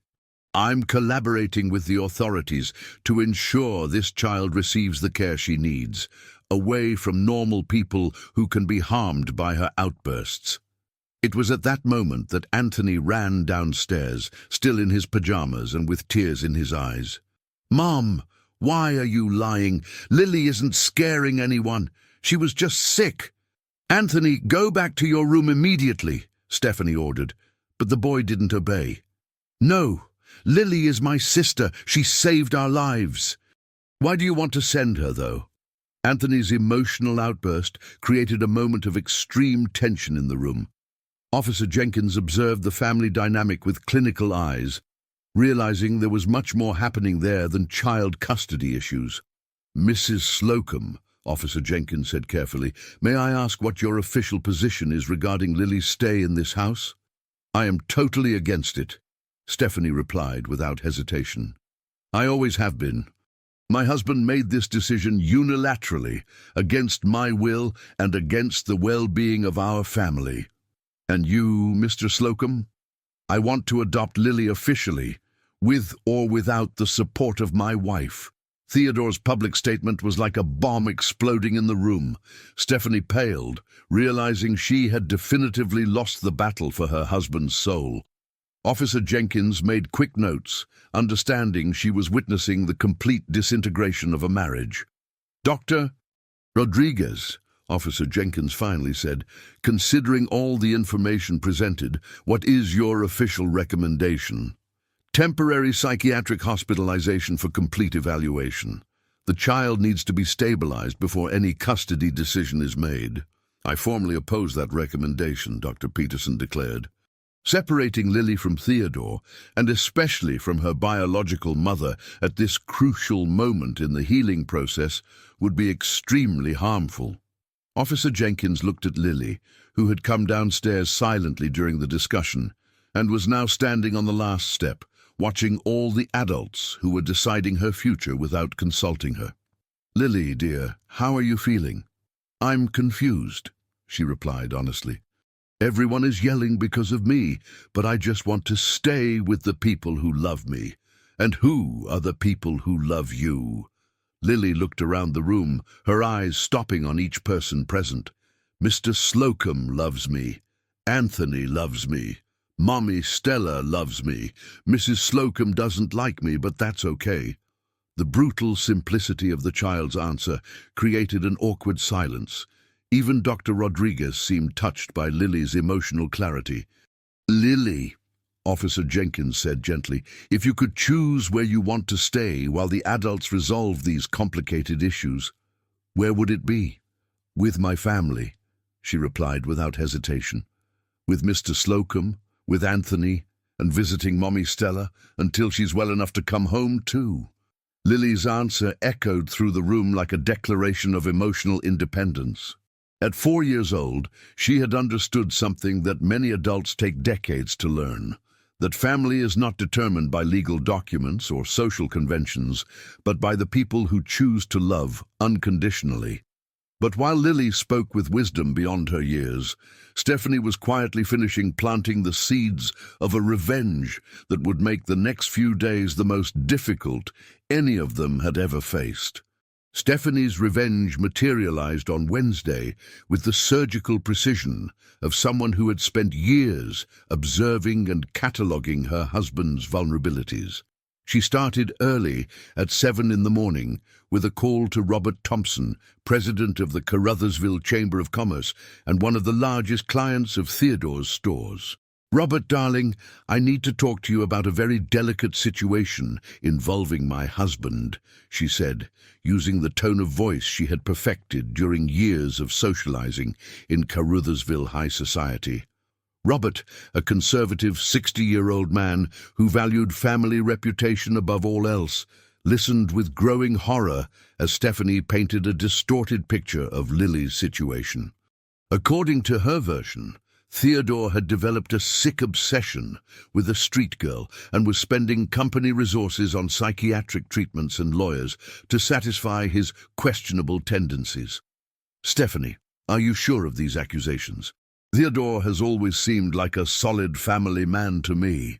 "Robert, he took an unknown child to a psychiatric hospital, forged documents to prove she's the daughter of a crazy woman admitted, and now he wants to adopt her officially against his own wife's will.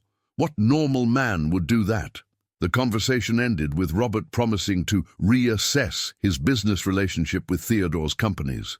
It was exactly the reaction Stephanie expected.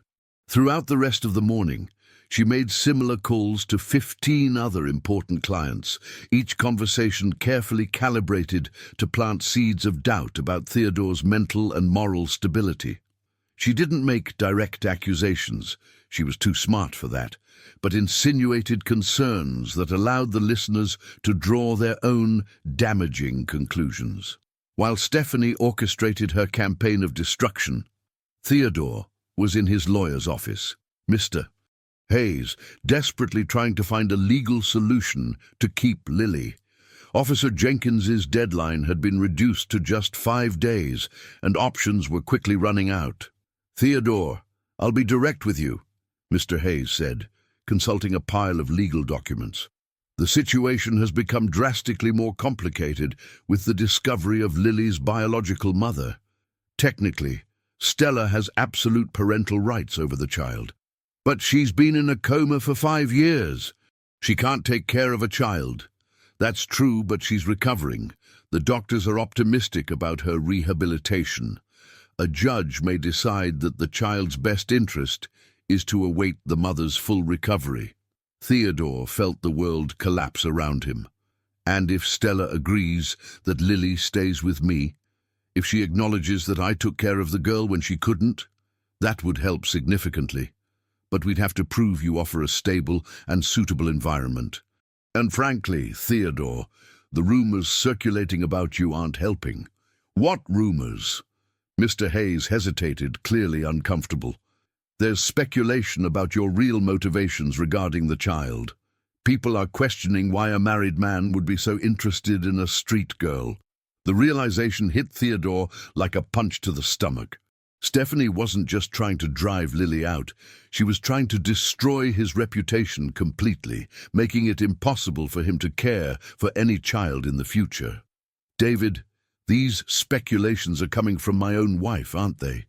The lawyer's embarrassed silence was answer enough. That afternoon, the consequences of Stephanie's campaign began to manifest with devastating force. Theodore arrived at his first appliance store to find Robert Thompson personally cancelling an order for $200,000 in equipment. "Robert, may I know the reason for the cancellation? Our business relationship has always been—" "Theodore, you know I have a lot of respect for you as a businessman," Robert interrupted, avoiding direct eye contact. "But my company needs to maintain a solid family image. I can't associate with controversial situations." "Controversial situations? I'm taking care of an orphaned child who saved my life. Look, Theodore, I'm not going to judge your personal choices, but I also can't ignore what the whole town is commenting on." Throughout the rest of the afternoon, Theodore faced a succession of similar cancellations. Clients who had done business with him for years suddenly found excuses to break contracts. Suppliers began demanding upfront payments. Banks requested credit re-evaluations. At 6 in the evening, when he arrived home, Theodore had lost approximately 60% of his active contracts. His companies, built over 2 decades of hard work, were collapsing in a matter of hours. Lily was in the garden with Anthony, teaching him how to make paper airplanes from magazine pages. Her fever had completely passed, and she seemed calmer, as if the reunion with Stella had healed something deep in her soul. "Mr. Theodore!" she shouted joyfully when she saw him.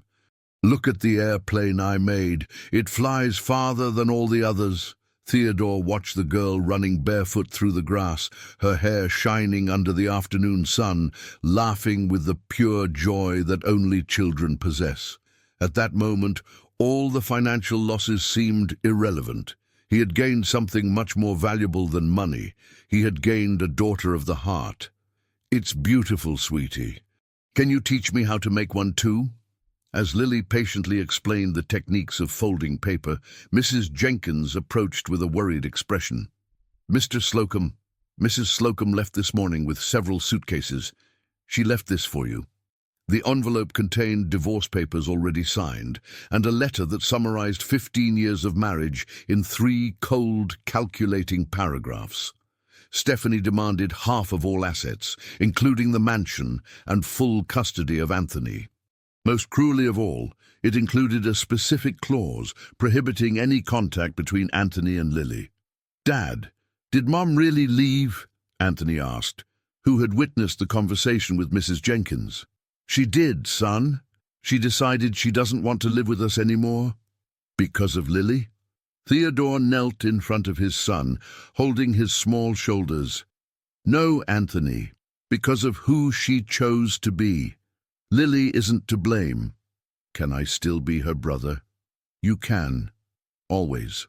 That night, Dr. Peterson arrived with news about Stella that further complicated the situation. "Theodore, Stella is recovering faster than anyone expected. She's asking to leave the hospital and start a new life with Lily." That's wonderful," Theodore said, trying to sound genuinely happy despite the tightness in his chest. "But there's a problem. Stella has no financial resources. She lost everything during her years admitted. She has no house, no job, no money. Legally, this could be used against her in a custody hearing. What if I helped financially? If I provided a house for them both?" Dr. Peterson carefully studied Theodore's face. "You would do that? Even knowing it would mean giving up Lily?" "Doctor, I said I would do anything for her. And anything includes ensuring she has a happy life, even if it's not with me." It was at that moment that Lily, who had silently come upstairs to drink water, overheard the conversation and understood she was about to lose another family. She sat on the last step and cried silently, not out of sadness, but out of a mature understanding beyond her age about the sacrifices that true love requires.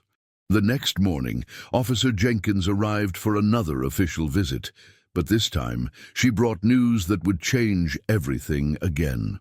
"Mr. Slocum, we received a formal complaint alleging that you forged medical documents to fabricate a relationship between Lily and the psychiatric patient. I'll need to confiscate all the DNA tests for a second independent analysis." The accusation was like a lightning bolt from a clear sky. Someone had escalated the war against Lily to a level that could result in criminal charges against Theodore. "Who made this complaint?" he asked, though he already knew the answer. "The complaint is anonymous, but it included very specific details about your actions in recent weeks." Theodore realized that Stephanie had saved her most powerful ammunition for last. Not satisfied with destroying his marriage and his businesses, she was now trying to turn him into a criminal. There were only 4 days left for Officer Jenkins's ultimatum. His businesses were in ruins, his wife had fled, taking half his assets, and now he faced the possibility of criminal charges. But looking at Lily, who was sleeping peacefully on the living room sofa embraced by a book of fairy tales, Theodore knew he would keep fighting until the last moment, because some battles are worth fighting, even when victory seems impossible. The investigation into the alleged falsification of documents began on Friday, with the arrival of 2 detectives from the state police at the Slocum mansion. Detective Carl Miller and his partner, Detective Maria Davis, brought search warrants authorizing the confiscation of all documents related to Lily's DNA tests. Theodore received them with the dignity of a man who knew he had nothing to hide, but his heart ached with the understanding that he was being investigated as a criminal for trying to protect an orphaned child. "Mr. Slocum, we understand that you're voluntarily cooperating with our investigation," said Detective Miller, an experienced 50-year-old man who had seen many cases involving child exploitation. "Of course, Detective, I have nothing to hide. We hope not. Falsification of medical documents is a serious crime, especially when it involves minors." While the officers examined papers and documents, Lily was in the garden with Anthony, oblivious to the drama unfolding inside the house. But Dr. Peterson, who had arrived for a routine consultation, immediately realized the gravity of the situation. "Detective, can I clarify some points about the tests?" "And you are?" "Doctor Peterson, the doctor responsible for Lily's treatment and who requested the DNA tests." Detective Davis studied Dr. Peterson with interest. "Doctor, can you explain how you came to the conclusion that Stella Miller is the child's mother?" "Certainly. It all started with Lily's recurring dreams about a woman in a blue dress. When I correlated those descriptions with patients at the local psychiatric hospital, I found Stella. The DNA test only confirmed what the behavioral evidence already indicated. And are you absolutely certain of the authenticity of these tests?" "I am. They were performed in the most respected laboratory in Memphis, with samples collected personally by me and my team. It was at that moment that an unexpected visit arrived that would completely change the course of the investigation. Dr. Monica Davies from St. Anthony Psychiatric Hospital requested permission to speak with the detectives about information relevant to the case. Detectives, during our internal investigation into Stella Miller's past, we discovered something disturbing that may be related to your case. What did you discover, Doctor? We found records that 5 years ago, a hospital employee forged documents about Stella's baby, falsely reporting that the child had been stillborn. The silence that followed was tense and charged with implications. Theodore felt a mixture of relief and horror.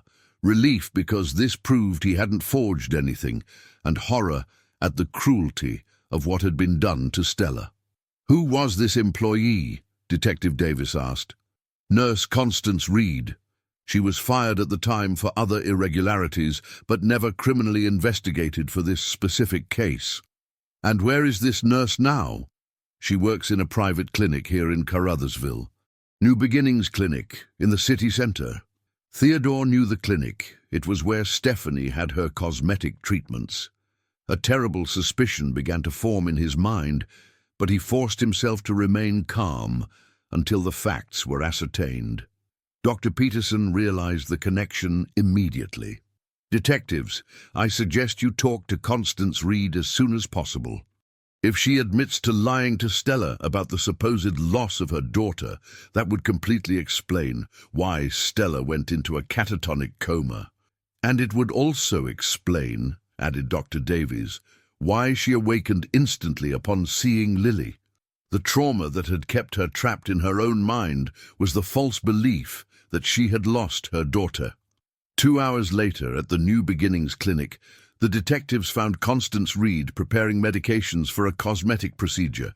The 45-year-old woman visibly paled when they identified themselves.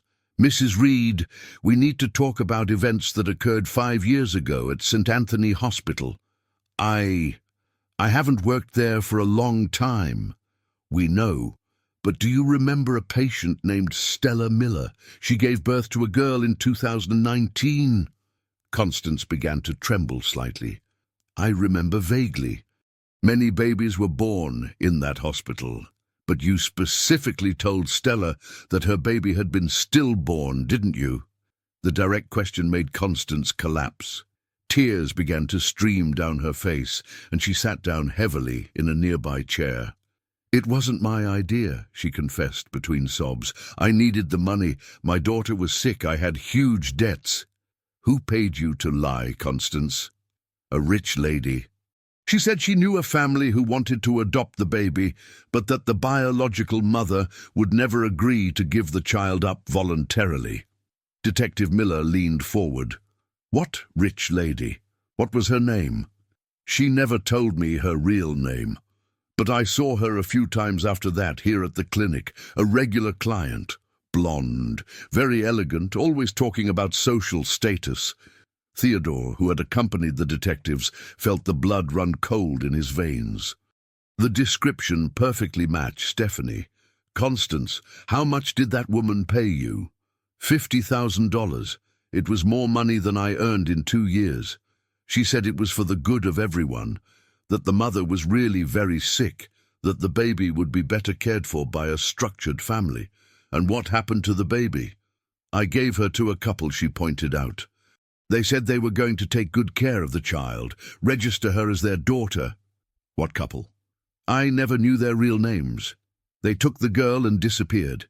A few months later, I heard they had gone through financial difficulties and they abandoned the child.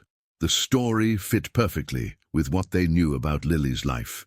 She had been kidnapped at birth, given to a couple who abandoned her on the streets when they could no longer support her. Constance, Detective Davis said gravely, do you understand that you committed several serious crimes? Kidnapping, falsification of documents, abandonment of an incapacitated person. I know, she murmured. I've carried that guilt for 5 years. When I found out the mother had gone into a coma, I almost killed myself with remorse. And you never tried to fix what you did? I tried to look for the child several times, but she had simply disappeared. I thought maybe maybe she hadn't survived the streets. Back at the mansion, the detectives shared their findings with Theodore and Dr. Peterson. Constance's confession not only cleared Theodore of any criminal suspicion, but also revealed the true extent of the tragedy that had separated Lily from Stella. "Mr. Slocum," said Detective Miller, "based on what we discovered today, there is no evidence that you forged any documents. On the contrary, you seem to have been the first to discover and try to correct an injustice that had lasted 5 years.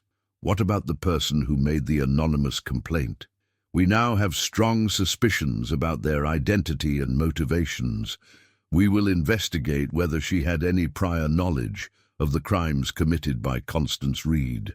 That afternoon, when Lily returned from school accompanied by Anthony, she found the house in a state of controlled agitation. There were police officers, doctors, and lawyers talking in groups, but for the first time in days, Theodore seemed genuinely relieved. "What's happening?" she asked, observing all the movement. "We're discovering the truth about your story, dear," Dr. Peterson explained, "and it's a truth that will allow you to have the family you've always deserved." "Am I going to have to leave our house?" Theodore knelt in front of her, holding her small hands. "Lily, we found out that your mother Stella was tricked 5 years ago. They told her you were stillborn, and that's why she got so sick. But now that we know the truth, we can fix everything." "And is Miss Stella going to be okay?" "She is, and she'll be able to be your real mom. But if you want, I can continue to be your dad of the heart too."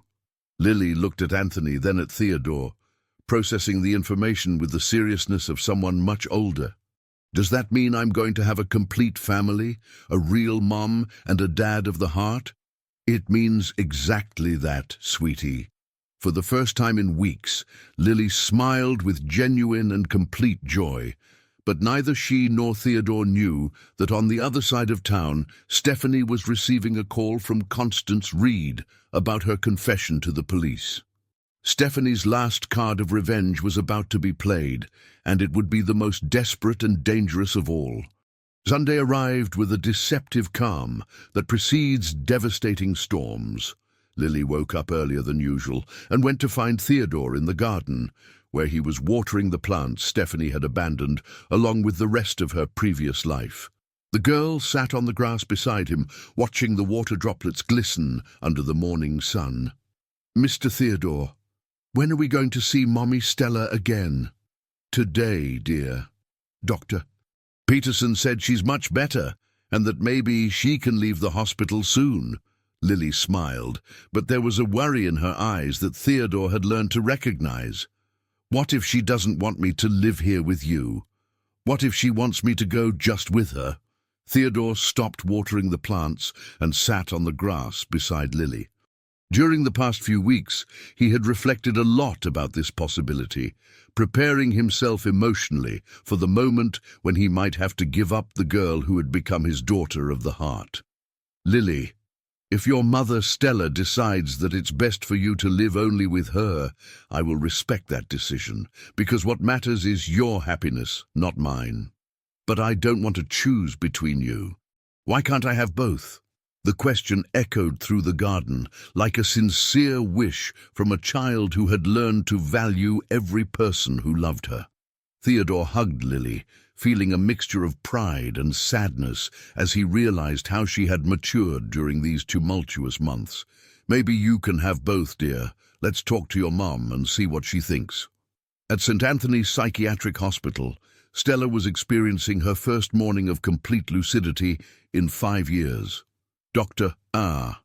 Davies had found her reading a book of poems, her eyes shining with an intelligence that had been absent for so long. "How do you feel today, Stella?" "Like I'm waking up from a very long nightmare," she replied, closing the book carefully. "Doctor, when can I see my daughter again?" "Theodore and Lily are coming to visit you this afternoon. And I have some news. If you continue progressing like this, you may be discharged next week." Stella smiled, but then her expression clouded. "Doctor, I have nothing. No house, no job, no money. How am I going to take care of Lily? That's something you can discuss with Theodore. He has shown a willingness to help in whatever is needed. He's a good man, Stella said thoughtfully. When I see how Lily talks about him, with so much affection and trust, he was the father she needed when I couldn't be the mother she deserved. At that moment, a nurse entered the room with a worried expression. Dr. Davies, there's a lady at the reception insisting on speaking with patient Stella. She says it's about legal matters related to her daughter's custody. Dr. Davies frowned. What lady? We don't have any scheduled visits. She identified herself as Stephanie Slocum. She says she's Theodore Slocum's wife and has important information about the child's situation. Stella paled immediately. During her therapy sessions in recent days, Dr. Peterson had mentioned Theodore's wife and her opposition to Lily's presence in the family. Doctor, this woman, could she be here to harm me? I don't know, but we'll find out. Stella, do you want to talk to her? I do. If she has something to say about my daughter, I need to hear it. Stephanie was in the hospital's waiting room, wearing an impeccable black suit that made her look more like a lawyer than a housewife from the countryside. When Stella entered, accompanied by Dr. Davies, she greeted her with a cold smile that didn't reach her eyes. Stella, I presume. My name is Stephanie Slocum. I believe we need to talk about our mutual situation. Our mutual situation? Yes. You want your daughter back, and I want my family back. Perhaps we can help each other. Stella sat cautiously, her maternal protection instincts immediately alert. What do you mean? I mean, my husband has developed a sick obsession with your daughter. He spent hundreds of thousands of dollars on medical care, lawyers, and investigations. He destroyed our family, our social reputation, his own businesses, all because of a child who isn't even his. He took care of Lily when I couldn't, Stella replied firmly. I'm grateful for that. Grateful, Stella, you don't understand. He's using your daughter to satisfy deep psychological needs. His obsession isn't healthy. Dr. Davies intervened. Mrs. Slocum, those are serious accusations. Do you have evidence of what you're alleging? Stephanie opened her bag and took out a folder full of documents. I have reports from psychologists, financial records showing excessive spending, statements from witnesses about his erratic behavior. Stella leafed through the papers with a confused expression. But this doesn't make sense. Lily talks about Theodore with so much love, so much affection. Traumatized children often develop inappropriate attachments to authority figures, Stephanie said, using a professorial tone she had rehearsed. It's a form of infantile Stockholm syndrome. Mrs. Slocum, Dr. Davies interrupted, may I ask what your personal interest is in this situation? Why are you here trying to convince Stella that Theodore is unfit to care for Lily? The question caught Stephanie off guard for a moment, but she recovered quickly. Because I'm a mother concerned about the well-being of an innocent child, and because I want my family back. Stella studied Stephanie with growing distrust. During her years as a teacher, she had developed the ability to detect when someone was lying or manipulating children. Stephanie, may I ask a question? Did you know a nurse named Constance Reed? Stephanie's face completely lost color. Why do you ask that? Because yesterday the police discovered that someone paid this nurse to tell me that my daughter had been stillborn, someone who fits your description perfectly. The silence that followed was tense and charged. Stephanie realized she had completely underestimated Stella's intelligence and walked straight into a trap. I don't know what you're talking about, she said finally, but her voice trembled slightly. I think you do, Stella replied, rising from her chair. I think you orchestrated this whole tragedy 5 years ago, and now you're desperate to cover up your crimes. That's absurd. I was trying to help. Help whom? Yourself? Stella approached Stephanie, her eyes shining with an intensity that had been absent for years. You separated a mother from her baby daughter, caused 5 years of indescribable suffering, and now you have the audacity to come here to try to manipulate me again? Dr. Davies watched the confrontation with professional fascination. It was extraordinary to see Stella demonstrating such strength and mental clarity after years in a catatonic state. "Stella, I think we should call the police," she said, picking up the phone. "No!" Stephanie shouted, completely losing her composure. "You don't understand. I just wanted to protect my family. That girl was going to destroy everything I built." The involuntary confession echoed through the room like a bomb exploding. Stephanie immediately realized what she had said and tried to retract it, but it was too late. "Stephanie," Stella said with an icy calm, "you just admitted that you knew about my daughter's kidnapping from the beginning." I didn't say that. You did, and now I understand everything.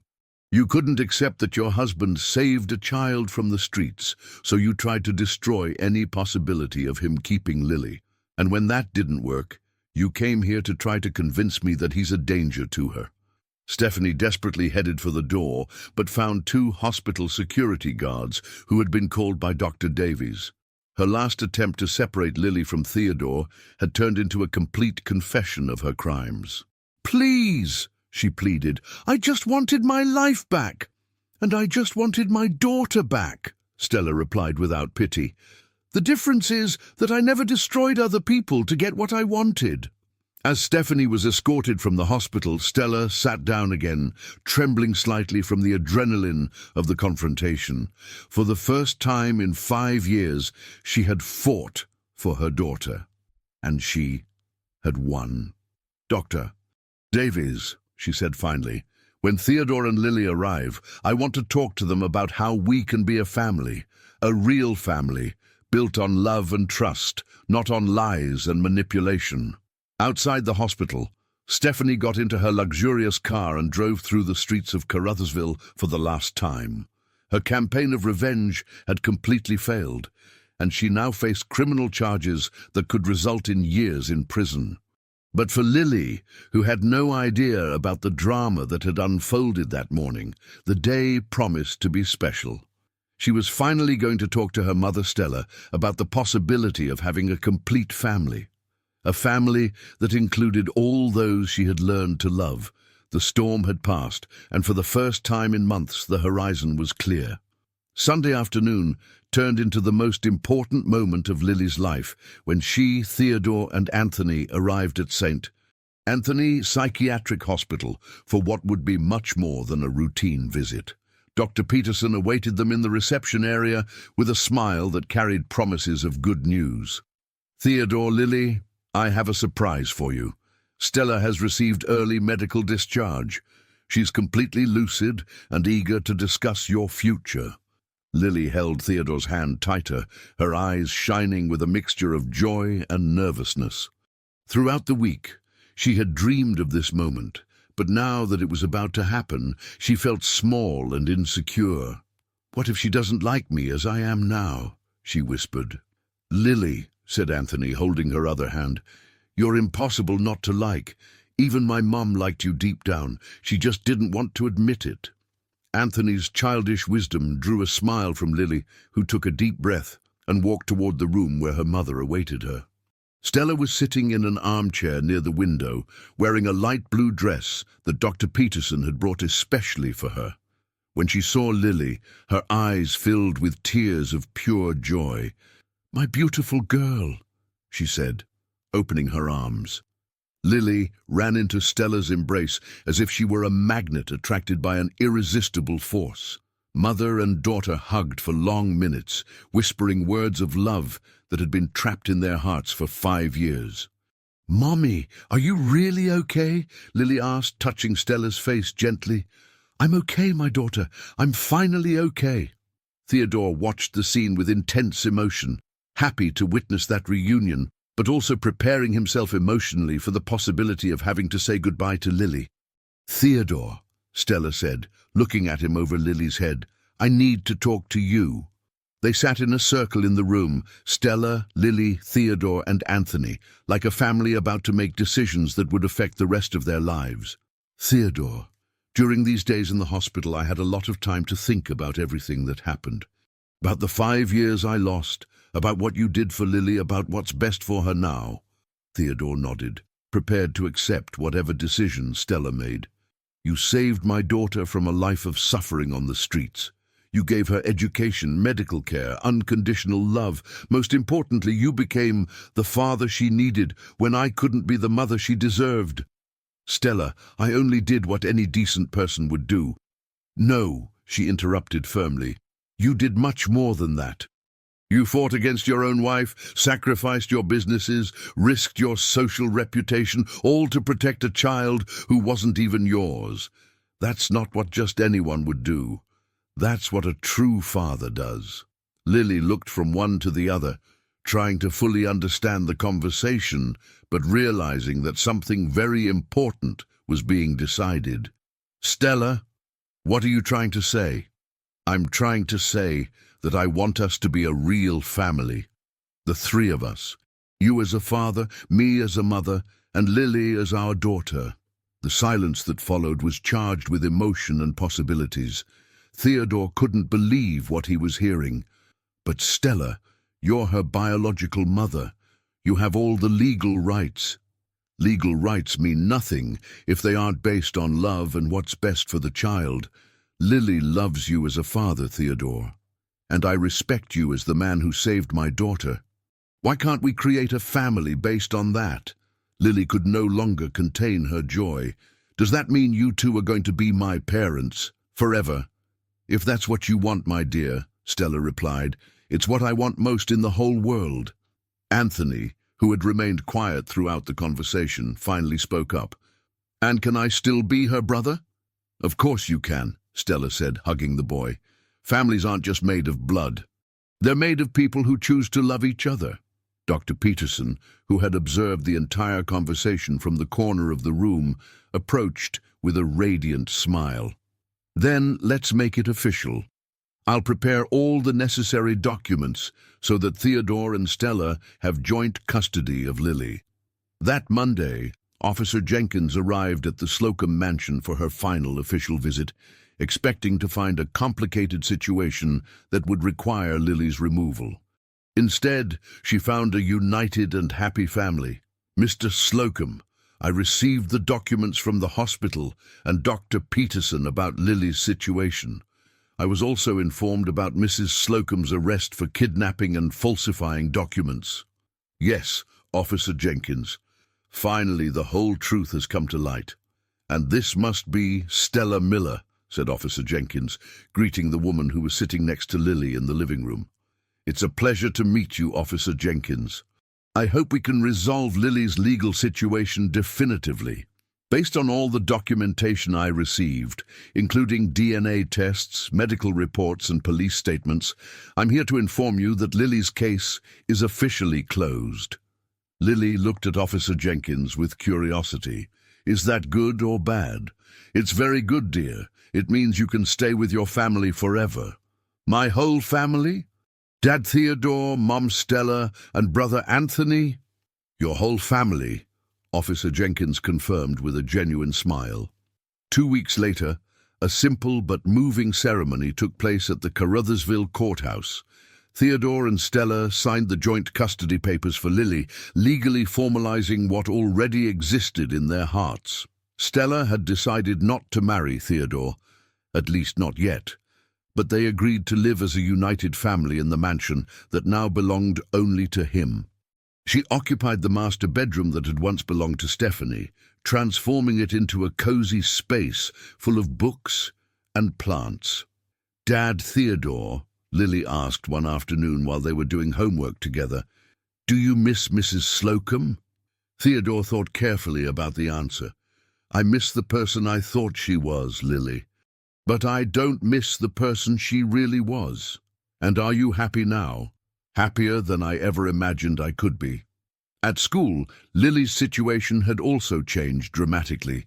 Stephanie's arrest and the revelation of her crimes had circulated quickly through Carruthersville high society, generating a wave of sympathy for Theodore and his family. The same people who had once spread malicious rumors now praised his generosity and courage. Mrs. Davison had become a special ally, creating an advanced math program specifically for Lily, who continued to demonstrate extraordinary skills. "Lily," she said during a class, "have you ever thought about being a teacher when you grow up? Like your mother, Stella?" "I have, but I also want to help children who live on the street like I used to.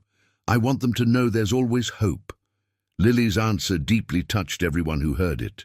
At 5 years old, she already demonstrated a compassion and wisdom that promised to transform her into a powerful force for good. Theodore's businesses also began to recover gradually. Many clients who had cancelled contracts because of the rumors spread by Stephanie returned, some even with formal apologies. He decided to restructure his companies with a focus on social responsibility, creating a scholarship program for underprivileged children. "You know, Stella," he said one night as they watched Lily and Anthony playing in the garden, "I never thought losing everything would lead me to gain so much more." "You didn't lose everything," she replied. "You got rid of everything that wasn't worthwhile and kept everything that really matters." That night, Lily slept peacefully for the first time in her life, knowing she was safe, loved, and that she belonged to a real family. In her dreams, she flew with the birds she always drew, but now she didn't fly to escape. She flew out of pure joy, knowing she would always have a home to come back to. Dr. Peterson, observing the complete transformation of all those involved, made a final note in Lily's file. "Patient presents total recovery from trauma. Family demonstrates exemplary stability. Case closed with absolute success." The girl who had saved a family discovered that in the process they had saved her too. And together they created something stronger than blood, more lasting than legal contracts. They created a family chosen by love. 6 months had passed since Lily finally found her complete family, and life at the Slocum mansion had acquired a rhythm of serene happiness that none of the residents had experienced before. It was a Saturday morning when Dr. Peterson arrived with a serious expression that contrasted with the cheerful atmosphere of the house. "Theodore, Stella, I need to talk to you about something important I discovered during Stephanie's trial." Lily was in the garden teaching Anthony how to plant sunflower seeds, an activity that had become her passion since Stella had told her that flowers always turn to the sun, just as people should always turn to hope. "What happened, Dr. Peterson?" Stella asked, pouring coffee in the living room where they usually received guests. During the interrogations, Stephanie finally confessed the complete truth about Lily's kidnapping, and the revelation is even more shocking than we imagined. Theodore leaned forward, sensing he was about to hear something that would change his understanding of everything that had happened. Stephanie didn't act alone in the kidnapping. She was contacted by someone who had already planned to separate Stella from her baby long before the birth. "What do you mean?" Stella asked, her voice trembling slightly. "Apparently, there's an underground network of people who sell babies to wealthy families who can't adopt through legal channels." Stephanie was approached by this network because they knew she and Theodore had been trying to have another child for years without success. The revelation hit Theodore like a lightning bolt. "Are you saying Stephanie planned to take Lily to raise as our daughter?" "Exactly. The original plan was to have Lily registered as the biological daughter of you both. Stephanie even falsified medical tests suggesting that she herself was pregnant." Stella covered her face with her hands, processing the magnitude of the cruelty that had been planned against her and her daughter. "But what went wrong?" Theodore asked. Stephanie changed her mind at the last moment. When she saw Lily for the first time, she realized that the girl had physical features very different from her and Theodore's. "It would be impossible to convince anyone that she was your biological daughter. So, in a panic, she instructed the hired couple to abandon Lily on the streets." "My God," Theodore whispered. That means if Stephanie had followed the original plan, Lily would have grown up in your house since she was a baby, but without ever knowing her true identity. And Stella would never have discovered that her daughter was alive. The silence that followed was heavy with the weight of all the unrealized possibilities. Lily could have grown up as the daughter of Theodore and Stephanie, never knowing her real mother, never understanding why she felt different from the parents she believed were hers. "Dr. Peterson," Stella said finally, "does this change anything legally?" "Actually, yes. Stephanie was sentenced to 8 years in prison for aggravated kidnapping, conspiracy, and falsifying documents. But more importantly, the investigation led to the dismantling of the entire baby trafficking network that operated in the region." "And the other children?" Theodore asked. 17 children were reunited with their biological families. 5 are still being investigated. It was the largest child trafficking case ever discovered in Missouri. At that moment, Lily ran into the room, her hands dirty with soil and a radiant smile on her face. "Dad Theodore, Mom Stella, the seeds are already planted. Does Dr. Peterson want to see?" "Of course, dear," Dr. Peterson replied, following her to the garden. The sunflowers were still just seeds buried in the ground, but Lily talked about them as if she could already see them growing and blooming. "Dr. Peterson, did you know that sunflowers can grow up to 10 feet tall, and that a single flower can have more than 1,000 tiny seeds that will turn into new flowers?" "I didn't know that, Lily. Where did you learn it?" "Mom Stella taught me. She said that each tiny seed has the power to transform into something much bigger and more beautiful if it has sun, water, and lots of love." Dr. Peterson smiled, realizing the perfect metaphor that Lily had created without even realizing it. She herself had been a tiny seed that, with sun, water, and lots of love, had transformed into something much bigger and more beautiful. 3 months later, on the day of Lily's 7th birthday, an unforgettable party was organized in the garden of the mansion. It wasn't just a birthday party, it was a celebration of family, of overcoming, of love that had triumphed over all adversities. Mrs. Davison was there with several of Lily's schoolmates, who now treated her with the respect and affection she had always deserved. Dr. Peterson brought his entire medical team, including Dr. Davies from the psychiatric hospital. Even Officer Jenkins attended, now as a family friend and not as an official employee. But the most special surprise was reserved for the end of the party. Mrs. Jenkins, who had become much more than an employee, she was practically a grandmother to Lily and Anthony, brought a very special gift. "Lily, dear, this gift isn't mine. It's from someone who really wanted to be here today." She handed her a handwritten letter and a small package wrapped in colorful paper. "Who sent it?" Lily asked, curious. "Read the letter first," Stella suggested. With Theodore's help, Lily read aloud.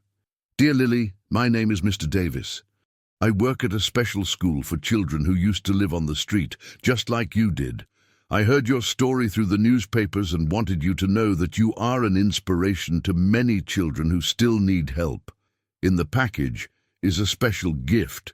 It's a book I wrote about brave children who save families. One of the stories is about you. I hope one day we can meet in person. With affection, Mr. Davis." Lily opened the package and found an illustrated children's book titled "The Girl Who Saved a Family." On the pages, there were colorful drawings of a little girl facing a cougar to protect 2 people and then being welcomed by a loving family. "It's about me!" she exclaimed, leafing through the pages with admiration.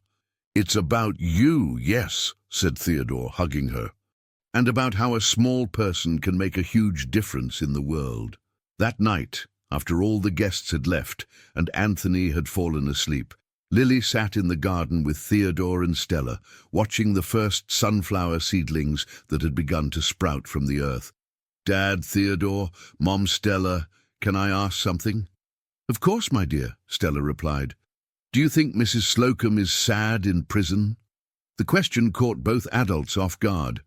Even after everything Stephanie had done, Lily could still feel compassion for her. "She probably is, Lily," Theodore replied honestly. "I hope she learns to be a better person there, and that when she gets out, she finds a way to be happy without hurting other people." Lily's emotional maturity never ceased to impress her parents. At 7 years old, she had understood something that many adults take decades to learn, that forgiveness is not about forgetting what was done, but about freeing yourself from the weight of anger. "Lily," said Stella, "what do you want to be when you grow up?"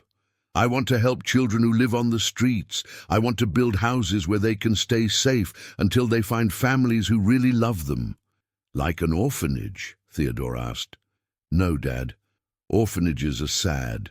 I want to make happy homes with sunflower gardens where children can plant seeds and watch them grow, and where they learn that there's always hope, even when everything seems very dark." At that moment, Theodore and Stella knew that they had raised not just a daughter, but a force for good that would change many lives in the future. 5 years later, at 12 years old, Lily founded her first social project, a mentoring program where children who had been adopted helped other children in the adoption process. The program expanded rapidly throughout the Midwest, becoming a national reference. Anthony became her inseparable partner in the project, using his artistic skills to create educational materials that helped children express their feelings through drawing.